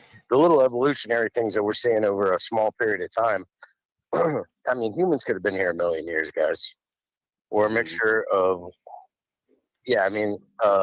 Neanderthals and Cro-Magnon man were human. Hey, can we come back as something better? I mean, if we can't go down in the scale, can we come back as like super intelligent aliens or something? Nope. Oh, so we're stuck being humans eternally? Oh no. Yep. Oh, dude, it's the most beautiful thing ever, guys. Screwed for eternity. But I don't always want to be a male. I've always had this hope I could come back as a female and then turn around and say, does this make my ass look fat? I've been wanting to say that for hundreds of years, but You just well. did. I know, but it's not the same. I know. It's not the same. I want Hey, the do I have to come back as drama. a, I want do I the have to come back as a drama white and guy? all this. I want to Yeah. ask the caller. Do I have to come back as a white guy then? Yes, you only come back in your genetic line. So if you don't have children, I mean, you As an just Italian then? I have to be an Italian next time? yes, you're only in your genetic lineage. You I got a reincarnate. quick question. That's why yeah. Are women SOL that they don't get to reincarnate then? No, women reincarnate too into other women that are extremely valuable. And the Judeo-Christian worldview that you guys all seem to be in agreement on is totally discounting the feminine energy. Well, I'm asking because males have the genetic line through their Y chromosome. Women, their genetics which are preserved is their mitochondrial DNA. So they don't actually have a direct line. No. Yes, they do, bro. You see that children look like their mothers. Like, you guys are over intellectualizing this shit. That's why I'm always saying that you guys are creating yourself frustrations that are so obvious. Like, you lost me, so cool. Thanks. I have to say, I don't subscribe to that. I think we come back what we need to come back as, and I don't have any particular allegiance to the Judaism. So the problem is, I can take it into account. Yes, ma'am, I understand. You're probably right. You're very smart. But what I also want to say was that I actually have to go now, and it's been so wonderful being here with all of you all. But I didn't just want to X my screen out and without saying anything. No. Thanks for sorry. Release the pressure, honey. Still going, but release the pressure. Don't be too tense about it. It is Thank what you it is. You guys had. We don't have control over it. It's all good. You all had such interesting comments, and I really look forward to going back and looking at the interviews that you've done with Adrian and Anon, I think. Then, right? Yes. I'll definitely do that. Guys. Very smart guys. See you. Good night, Cheryl. Dr. Jones. Take care, Cheryl. Been a pleasure. Good night, Dr. Cheryl. Have a great night. Bye. Bye. You Take too. care. Awesome. Let's see. Any other chats? Any other questions that you see over there, Vance? Or that you've seen tonight? Or I haven't seen any. Nobody's doing the question marks or caps or anything. Well. All right. Well, anybody else have anything to say? Any questions? One last call in, or we can just wrap it up again. Oh, well, I didn't have any. I was just saying, we can wait a minute, see if anyone wants to call. All right. Yeah, we can wait a minute. Yeah. Let's ask the caller. That it's interesting. Some of the callers think, we all have this universal agreement on everything. We disagree among each other on so many different things too. Yeah, they assume, But with civility. Let's ask the callers. room, Let's ask the caller's name, because I think the last caller was the same as the caller before, a couple of calls ago. Let's ask their names, because they shouldn't really be calling in twice. All right. I was going to say disagreeing with each other. Heck, I disagree with myself half the time. Yeah. What day is it? Yeah. Or my opinion changes as the day goes by. I totally disagree with who I was in my previous life too, all the time. Yeah. All right. All right. You are on the air. And Vance and Graham, wow, it's a pleasure, my friends. I didn't think I'd get through. This is great. I don't want to bring the party down too much. I want to keep it really down to earth and to talk about what bothers me, and that is to stay on the subject of reincarnation. It seems to be that myself and everyone else has made, and society itself has made the same mistakes over and over. And that's really what troubles me, even on a personal level, even on a day-to-day level. So, is it our forgetfulness, or that is the main problem? Because I'm pretty sure AI wants to solve that problem of lack of memory. And creating a memory palace and everything is great, but we can't remember everything like a digital computer. So how important is memory, or is it really more about heart and love and something more idealistic like that? All right. Anybody want to tackle it? Great question. Yeah. Yeah, I've thought a lot about this, and I think, after we leave this physical vehicle, so many of the things we remember don't really matter, like, where I went for the loaf of bread or whatever else. But the things that do matter are the love we felt, and maybe nothing else, the love we felt, and the certain concepts and the knowledge of the universe and how it's structured, and the quote unquote realistic things that in the sense that reality is separate from the illusory reality that we perceive as physical beings. So that's my opinion. I was going to say I'll lead with the quote from the last Beatles song on the last Beatles album. And in the end, the love we take is equal to the love we make. Nailed it, Graham. Nailed it. And for me, it's a question of heart, I think, is closer to it. I see it as a matter of our choices. And the biggest problem is people don't have a problem with a win-lose with other people. If they win and the other person loses, that's fine. If the guy ends up selling it to me for less than he paid for it and he goes out of business, oh well, sucks to be him. And I think it's a question of if everybody stuck to mutually beneficial, like I said, either a win-win, or if there's no win possible, a lose-lose. I think that is a lot of the key to the future, Tag. Or like so many of our problems, we need to get beyond the binary, beyond the dichotomous thinking. And that obviously seems to be a huge problem in almost any facet of our lives, whether it's in our interpersonal relationships or, political parties. It's amazing how it's spread quite evenly through our reality. You're going back else? to Hegel there with the thesis, antithesis, and the solution is the synthesis of the two. Okay. Of course, and it's so tired by now. We've all said the Hegelian dialectic for so long, but it's great that so many people are becoming aware of such concepts. Anyway, but as we move into this digital age where everything is binary code, again, it troubles me. We're still dealing with binary code. We're sold this idea that consciousness can arise from binary code. Certainly life can arise from male and female. So how do you all feel about that? Well, binary code, doesn't it seem like binary code keeps us locked into this same tit for tat universe? No, I would say no. No, I mean, who was the guy who did calculus? Graham. Who was the inventor? Oh no. Newton. No. I was Isaac going to Newton? say you're thinking Leibniz? of Leibniz, who got the Tao Te Ching and used that to create binary.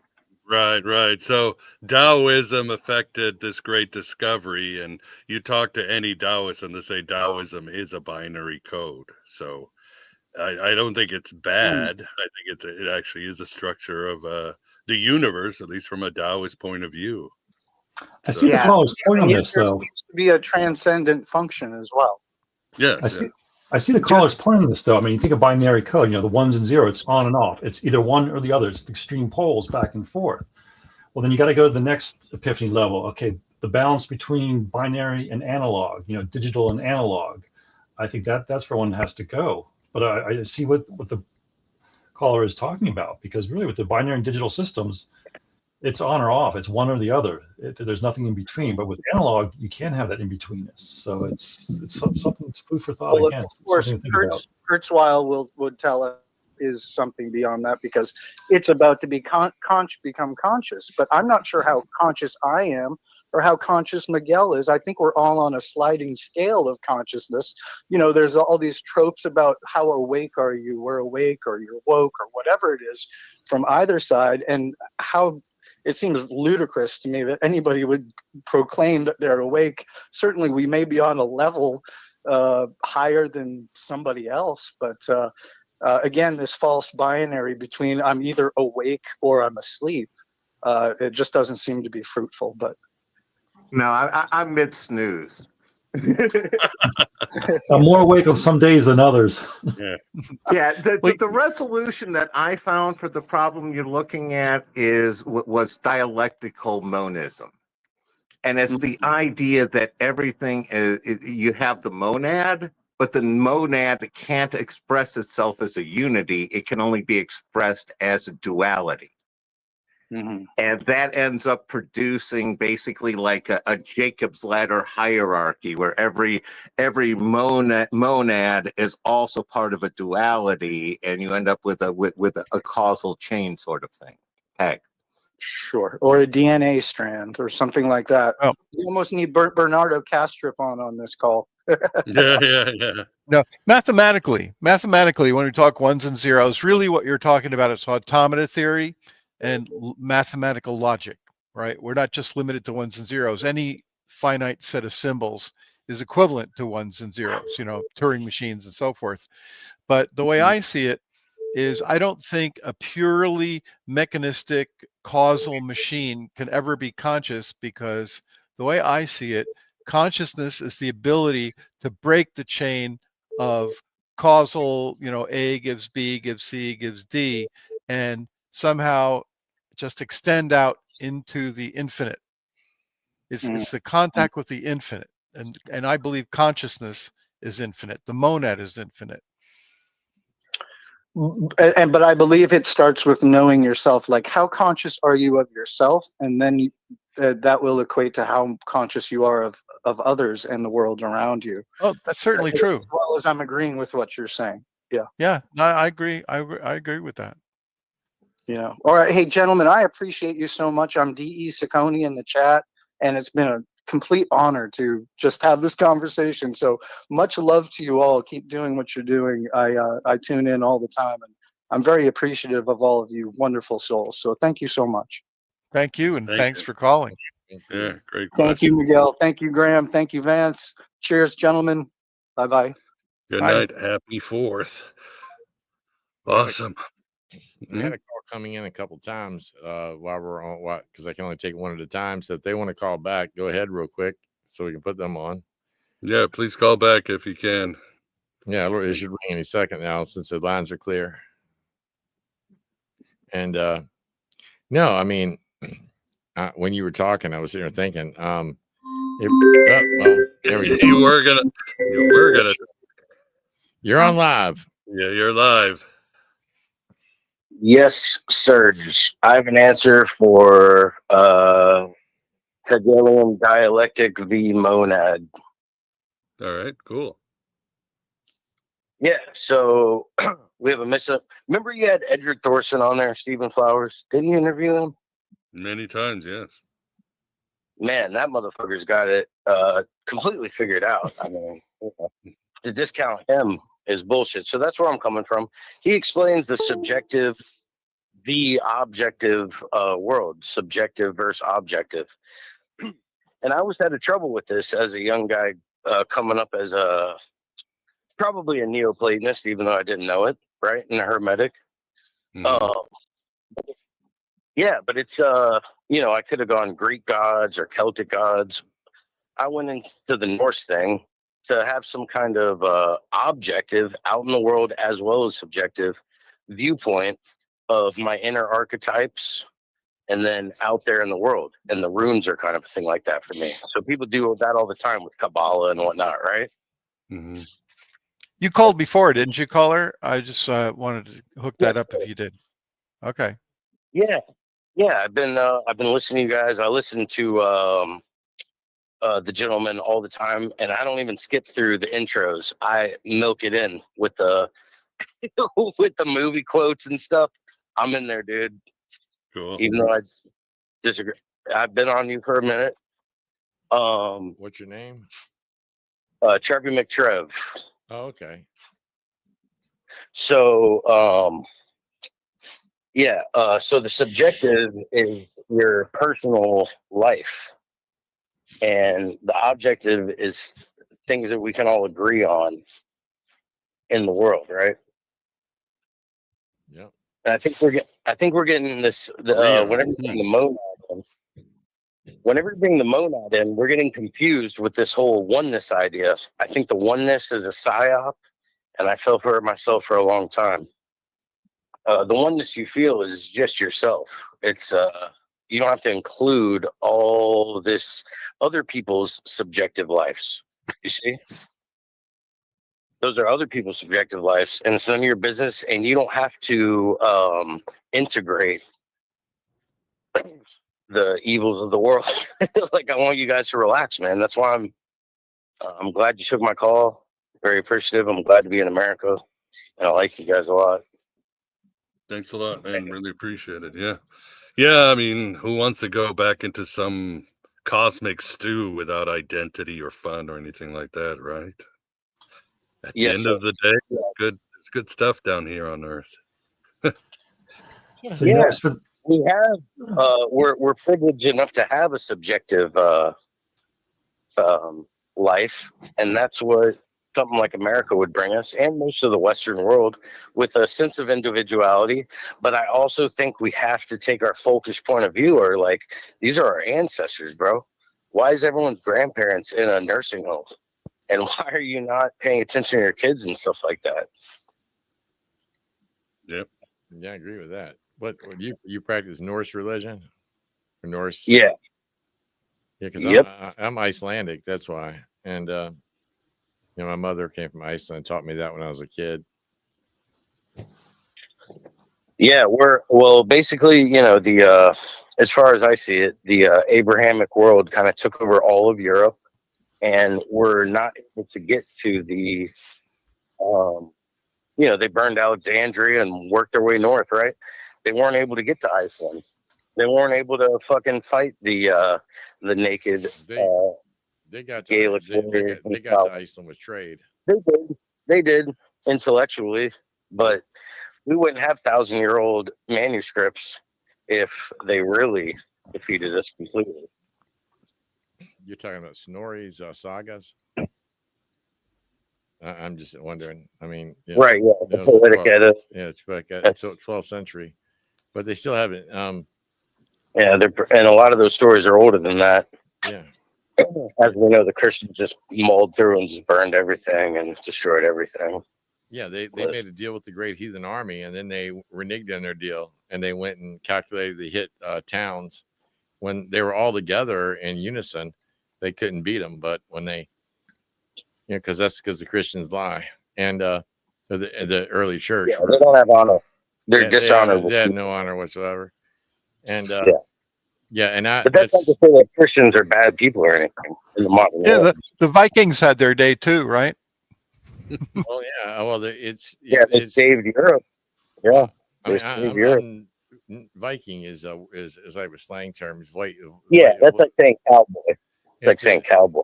Yeah, Viking good. It's I'm a Norse. I mean that's what it is. I mean Scandinavian. But the thing is yeah, they wouldn't have conquered Scandinavia, and they couldn't. Right. You know, and but they did, and they took Thor's oak down, and they did all this kind of stuff, and I'm still pissed off about it, even though I wasn't there. But they yeah, it's disgraceful. And yeah, the Christians are you know, they believe in a dead guy on a stick, and you know, all the time. And the Vikings had nature, and they believe in that, or the Norse. And just to bring it to a personal level, I mean, basically, whenever they say burn the idols, what these were, you know, there's no photography back then. So people would make little idols of their grandfather because they wanted to remember him and bring him to dinner and sit him on the shelf at Yule and have a nice little family thing. But, you know, the Christians come in and it's just like, nah, all the idols are done. Your ancestors, fuck you. And that's kind of what the you know, the Christians and the Muslims are doing. They're coming in and wrecking everything. Yeah, look at the nose in Egypt. I wreck their religion every day, bro, on Substack. You know what I mean? If you read it, who are you? What's your name? Bishop Ray Taylor. I mean, It's I'm on Substack. You can look me up. But the thing is I wreck their shit every day, and because I mean, like you said, Andrew Dice Clay of religious studies or scholarship. I mean, I don't, and so when I see I think that it's all manufactured, made up nonsense. I think the Abrahamic religions are nonsense. I think there was never a first temple because they can't prove it. The Hebrew people we know are you fiction. said that you're called Bishop, so Bishop doesn't have anything to do with Christian affiliation. Oh well, I mean, it did, but the thing is years like that. But I still use the title, and why not? And I mean, I'm Bishop Prick. I am a prick, so and I feel you, man. I am mad at you, bro. yeah. Well, the thing is no, I mean, I was trained from birth to honor my ancestors, and that's what I taught my children. So the thing is we still live Right. in the same way. The first thing that when I went to Christian church and they told me all my ancestors were burning in hell, right? Yeah, that really pissed me off. I mean, that really set me off. Evil to say that to a kid, man. Boy, I'll tell you, I thought the same thing. Yeah, I was saying all kinds of weird shit to my parents about religion. Yeah. I mean, what is it? The thing about it is, man, is we're from fighters, if you're like that, and we fight for what we believe in, and that's what everybody here does. I mean, we and Gnosticism. Sometimes I mean, I guess I would. I don't know if you could define the word Gnostic. That's Aiden Miguel is so good at this stuff. Explain your issue with Gnosticism. I got the answer. No, the thing is, my issues are the code words that they have to say when you die, and Jesus gives it to them like that. Then Sethian, it's bullshit. And that's Sethian Gnosticism, it's bullshit. Seth's are like that, and then you got Valentinian, which he wasn't even a Gnostic. But the thing is, in the word, I think is just early thought. No, listen. You're lost in the translation. The deal is that all that shit is bullshit, bro. What your instincts are should supersede any fucking written doctrine, man. Yeah, I believe that 100%. And you guys are getting lost in the translation. I feel terrible for you because I went through it, guys. I mean, I've been through it. I think that we came from one source, the source of life, and yeah, but that's so minute and that's so subjective that your nervous system can't translate that data. What do you think, Miguel? About what exactly? I mean, it's like this. What he's talking about. I mean, I'm just curious. I mean, I want to know other people's opinions because you're all here. Everybody, like about when he says, I guess we call it the monad or the I call it the source. Yeah, and I don't think that the source of life, or I hate to use the word God because that's like a superhero or some shit. What it's what it sounds like. I mean, Superman got his dick in his hand. I mean, nobody wants to hear that shit. I'm into reality, not dumb shit. And so when all that shit is unconscious. Yeah. All that shit is free subjective consciousness. I know it's too traumatic to take this all in, guys. It's Woden's Day. I've done my ritual and I've got answers, but it's too traumatic to take in all this information. All right, well, cool. Yeah, Miguel's been smoking a joint for an hour. No, I have not in the chats, but I haven't smoked a joint. Only in ayahuasca rituals. But I could go on all day about defending the Sethians. As far as all the passwords and all that, I think it depends on the Gnostic lodge that you would go to. You have to remember, the Gnostics weren't like inventing shit out of thin air. They were taking the Egyptian mysteries about the flight through the heavens, and these always had passwords and magic. I mean, they were part of the Egyptian matrix. So therefore, but there were simplified ways. The Gospel of Thomas is a simplified way for those who need it, where you can just get that aha moment with a few sayings. If you look at the Apocalypse of James, there's a very simple way where if no interrupt. No, please don't interrupt.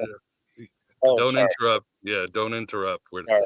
But as I was saying, if you look at the apocalypse of James, Jesus says, if you find yourself going to the afterlife or going on that astral flight or leaving your body or whatever you want to call it, all you need to tell an archon when you meet him is say, this is not my home, let me pass. And the archon will go, shit, he's got me.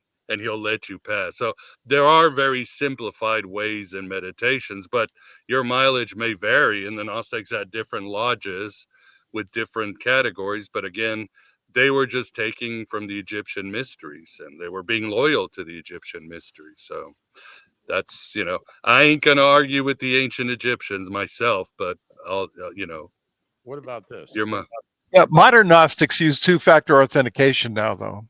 They've gone beyond Are you a robot? Are you a robot? Are you human? Yeah, captain, which seems to have a bicycle in them. yeah. Which has an archon in it. What about this? What about that some people are more spiritual than others and stuff like that? That some people are just like, doesn't that call superiority? Some people are superior to others, and that's where I fall off the train right there. Those Elite pneumatics. Hmm? Yeah, I got an answer for that. Remember when you were in high school and there were some guys that were on the football team and there were some guys that were good at mechanics? yeah. Same thing. Yeah, no one's more spiritual than anyone else, bro.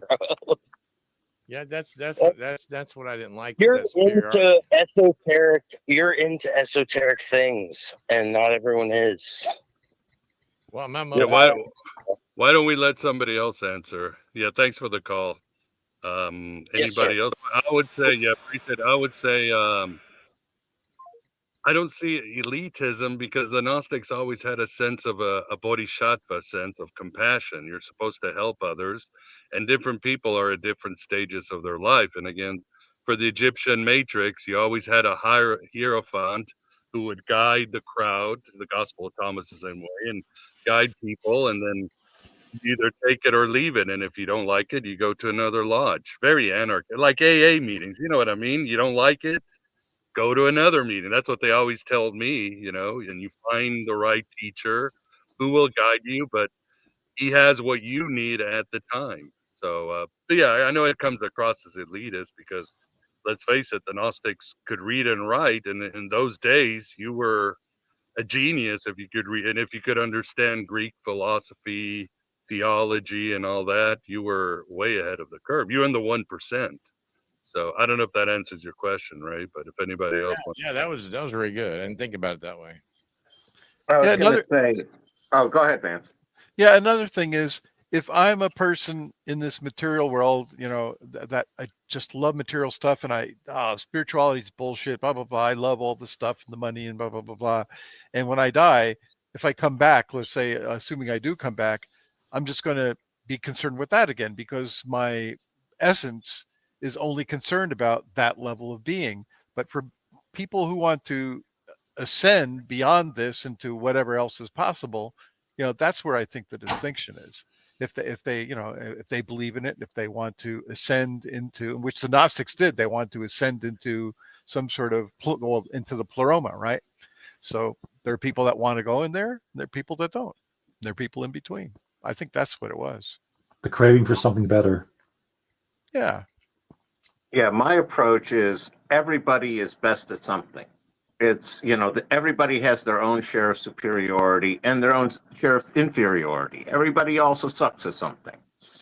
And, I was going to say, as far as the last caller goes, I appreciate his concern for me, but I tend to take a different path, a little more Jungian, where I see it as I need to integrate. If something bothers me, I need to sit there and understand why it bothers me, integrate it, and make peace with it. And if I'm not integrating others and their perspective and their problems, from my perspective, I see that as the potential leading me to just doing all sorts of, narcissistic, monstrous kind of things because, I don't need to be concerned about them. And that just doesn't work for me. It may work for other people. Tag.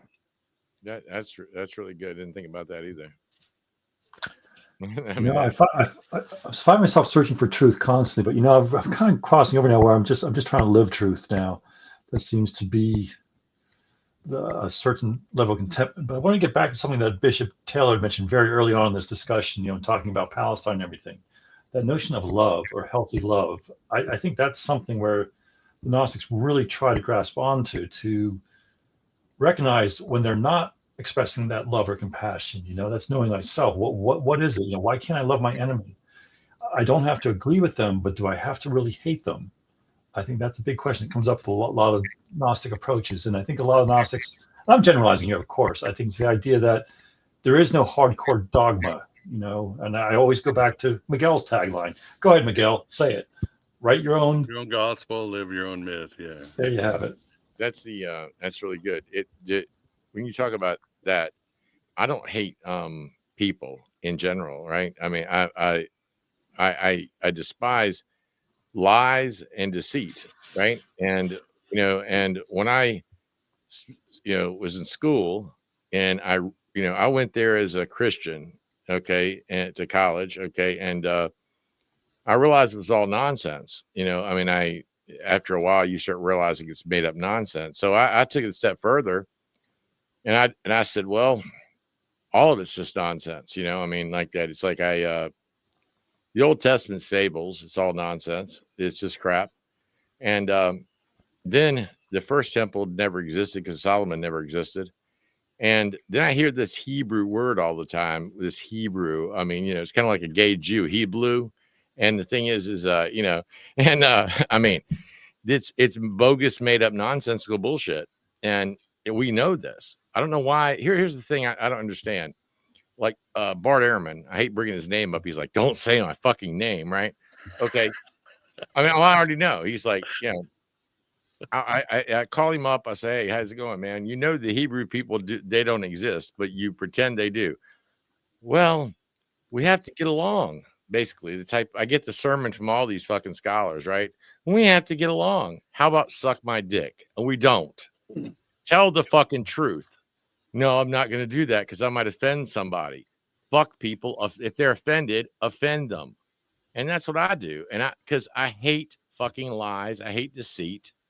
It's like we have to pretend because Rabbi Tovia Singer is on, right? That he's knowledgeable. That's like being knowledgeable about Bugs fucking Bunny, okay? I mean, that's what it is. And yeah, I know Porky Pig. You know, it's like this. No one challenges him because he's Jewish, and for God's sake, you'll be called an anti-Semite, right? I'm like, wait a minute, man, that shit's bullshit, right? The Hebrew people never existed. My friend Shlomo Sands wrote a book, right? He's a good friend of mine, and you know, I talked to him straight up, and he's in Israel. And I talked, you know, with Finkelstein, you know, like that. He wouldn't come on the show because he doesn't want to be controversial with me again. But the thing is because he kind of lays low over there. He lives in Israel, and he says that Moses didn't exist and all that's crap. Do we have to believe that bullshit about some God that freed people from Egypt in order to please Jewish people, Christian people, and Muslim people in a way, right? Or can we finally just face reality that it's all bullshit? It's made up nonsense. We know Solomon didn't exist. There's no historical record of the man. He didn't build the first temple. But what's easier? Let's say you get a girlfriend, Miguel, right? And she's really, really hot. You'll do anything for her, right? And she says, well, you know, I used to own a Ferrari, right? And you're like, but I need a new Ferrari. Can you get me one? Because I had one, but it was taken away from me, right? That's the same things that this book does. We had a temple, so then the Persians built them a temple. I don't know if you know that or not, right? The Persians built the temple. Okay, so they always lie to get what they want. And that's what makes me angry. It's like, you know, and that's why you see me angry toward people, is if they told the truth, like, hey, look, if the broad come to you and she said, I never had a Ferrari, would you buy me one? Yeah, okay, cool, baby. You're hot. I'll buy you anything. Just, you know, but that's not what they do. They lie about shit. They make stuff up. And then I have to sit there and go, yeah. I've got to not offend them because with the truth. So if the truth offends you, what's the deal? Do I have to play in the delusion? That's all I want to know. I mean, do you think I'm wrong? I mean, I'm here for, I like criticism. I mean, I'm probably an asshole, but I can't, I'm sure I am in many ways. But the thing is, do I have to pretend? That's the question. That's a good question. That's a good question.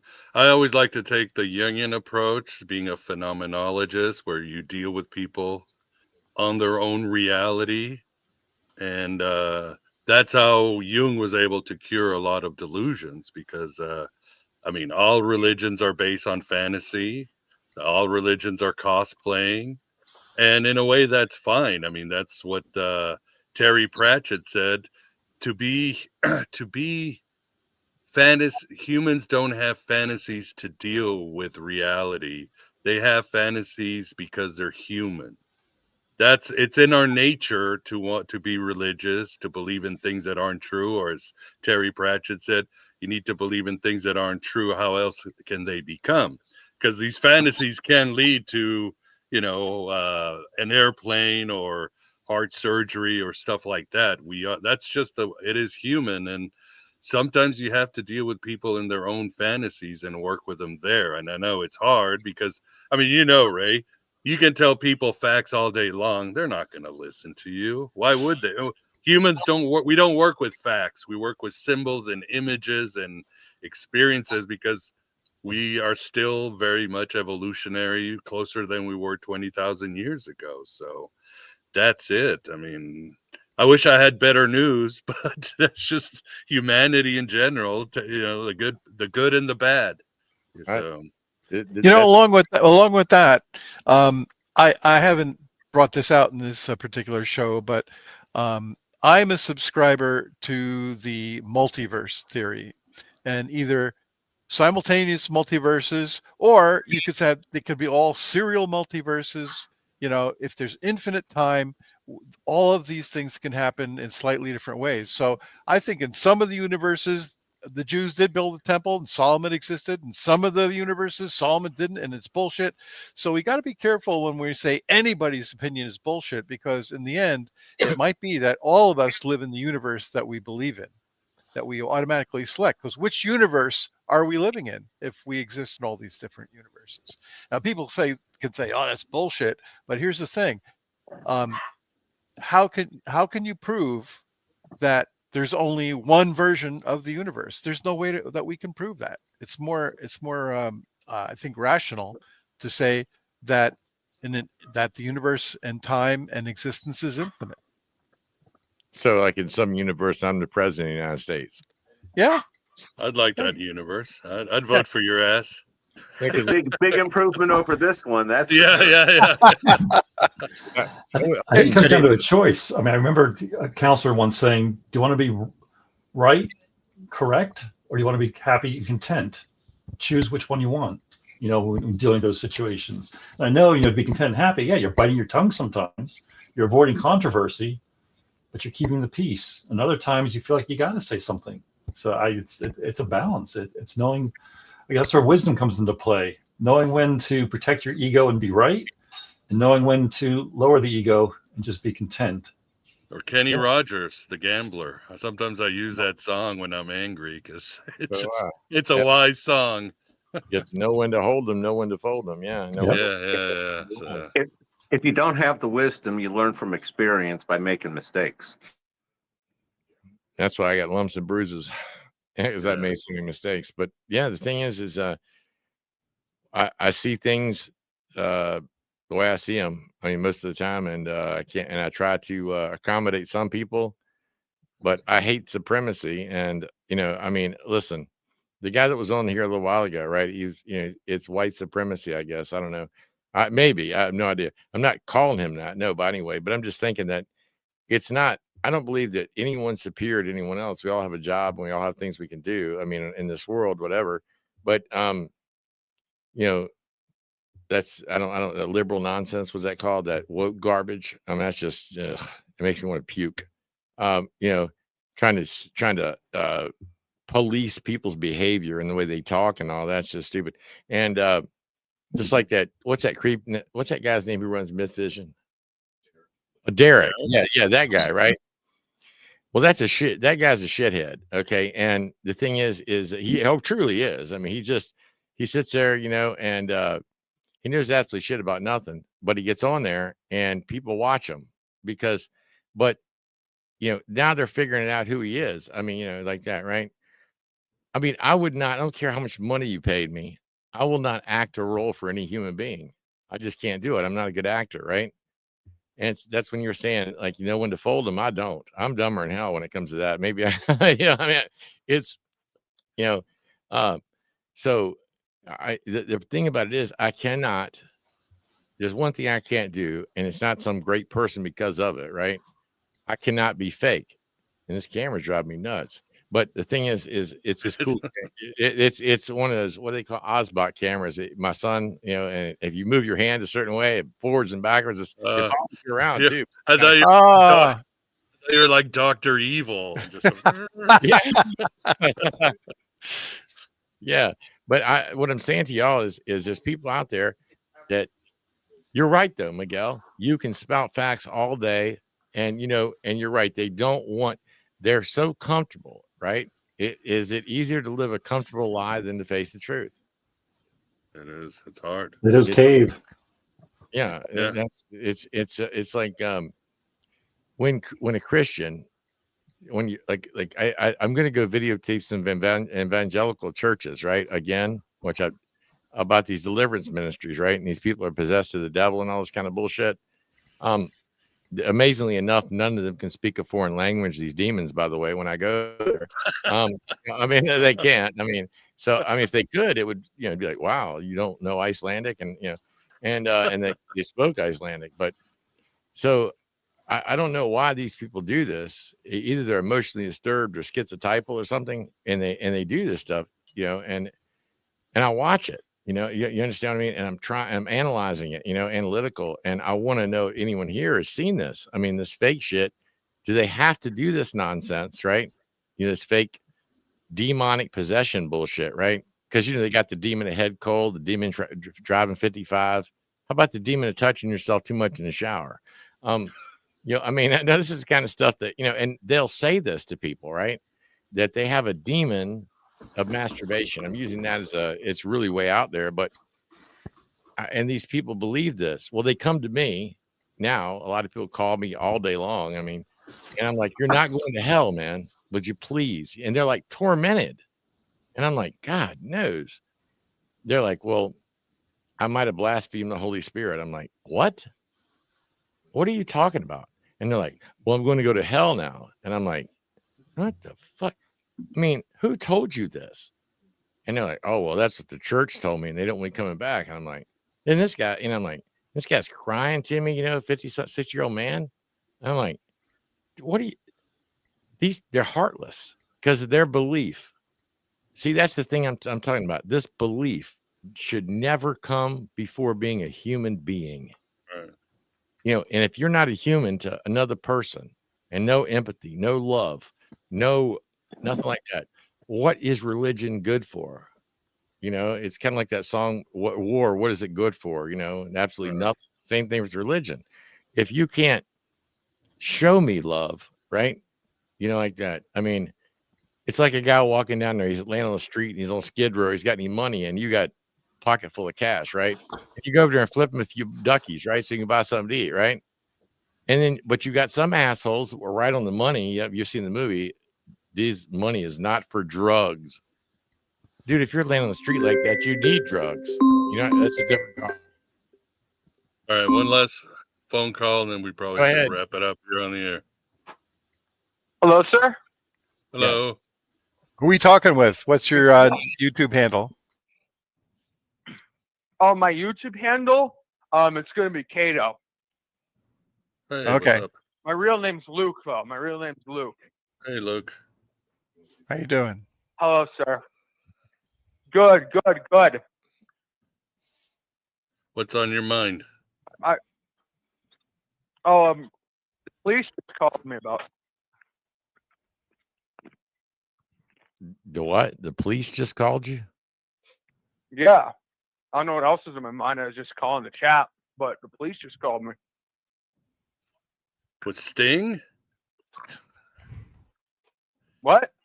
No, it's just figured. He says Sting. Are you watching the show? Is this the wrong number? Are you watching our show? No, I'm watching the show. Yeah, I just Oh. tuned in though. I just wanted to call in. Do you have any questions or anything, or anything you want to talk about? I was like, why are you all over the age of 60?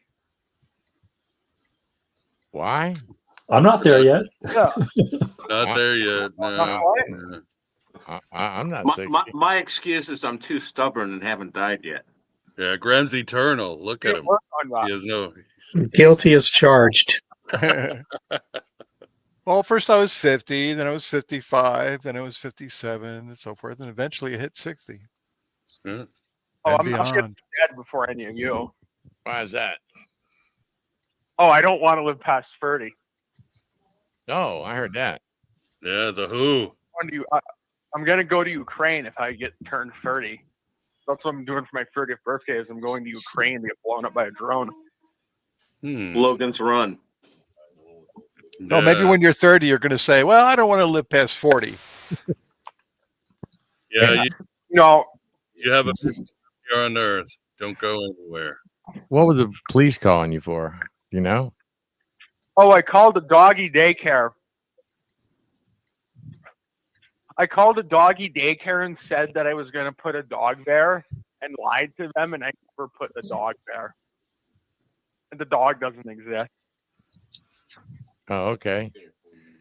So to have a detective on me. Do you take medication or anything? Why would I take medication? I don't know, man. I'm just asking. Imaginary dogs. Yeah, because you said you didn't have any use. Why would you do that?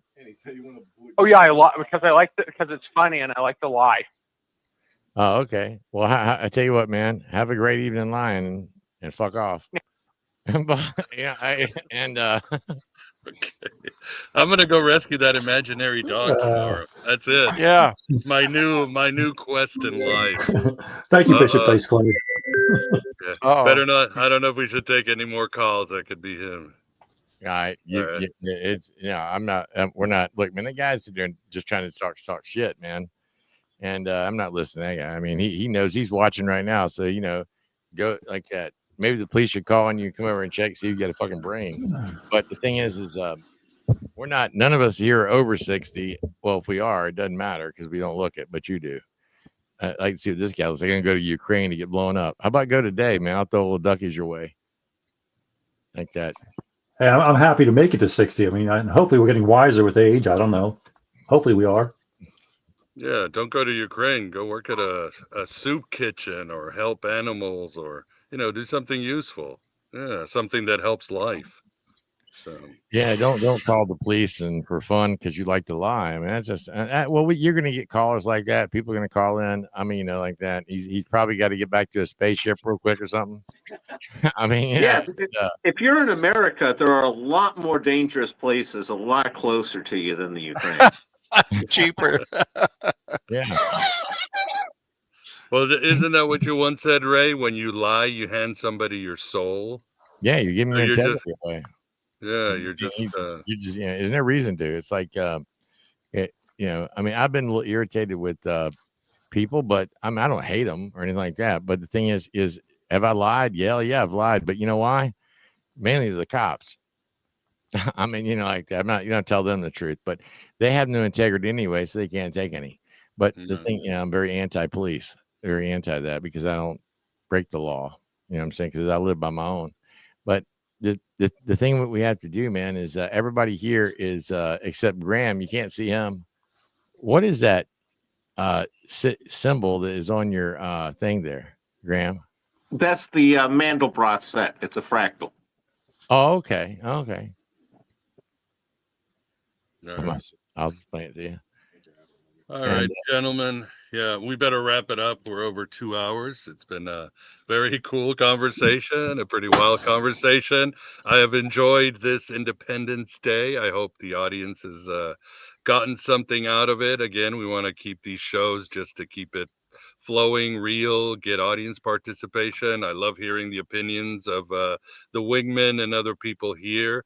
A lot of wisdom to be had. So we'll wrap it up and say our goodbyes. Yes, thank you, Christina Maria. Always good to see you. Glad you enjoyed it. You are very cool, and so is everybody else in the chat. Very smart people, very wise people. You guys bring a lot. Everybody here brings a lot to the table, and I believe we can make a better world, and we can at least spread light and wake up those who need to be awoken and help those who are downtrodden. And that's a good day in my view. So first I'll say, well, Sherilyn left us. So first I'll say, Ray, as always, thanks for keeping us company. Thank you so much. I enjoyed it. I hope I wasn't too negative. You're fine. Adrian, thanks for keeping us company too. Thank you for inviting me. It's been a blast. Enjoyed it. Always good to talk to you. Moondog Vance, thanks as always for everything you do. Oh, sure. It's a lot of fun. Glad to be with everybody here. Thank you all. And thanks to the chat people also. Awesome. Anon, thanks for joining us once again. Always good to talk to you. Always a pleasure. Enjoyed the banter. And Graham, as always, thanks for being here, my friend. Oh, it's great as always. And to quote Wild Stallions, be excellent to each other and carry on, party on, dudes and dudettes. Party on. Party Here, on, here. for sure. Because we ain't no fortunate son, as the song goes. Well, awesome. Well, thanks for the panel. Thanks for those in the audience. Really appreciate the super chats. Please support AM Bite. Next week, again, if this show doesn't get taken off, I have a feeling this show will, because we will be talking about the pandemic and other things from a very good doctor, one of the main doctors during this movement. I might make it, just put it behind a paywall, just so I don't have to deal with the blowback that's going to happen. But I mean, again, let's also show about Taoism and how it guided her and helped her through some hard times as one of the top doctors in the UK at the time and so forth. And then David Block will be talking about King Arthur. Good shows coming. We got James True, Jason Reza Giorgiani. We got shows on the Gnostic Knight Templars, good shows, and I appreciate those who support and keep us going. So that's it. Yeah. So I already said my tagline, so I'll simply say, for those of you who celebrate, have a good holiday weekend. Happy 4th and happy Independence. Take care, everybody. Good night. Good night. Good night, everybody.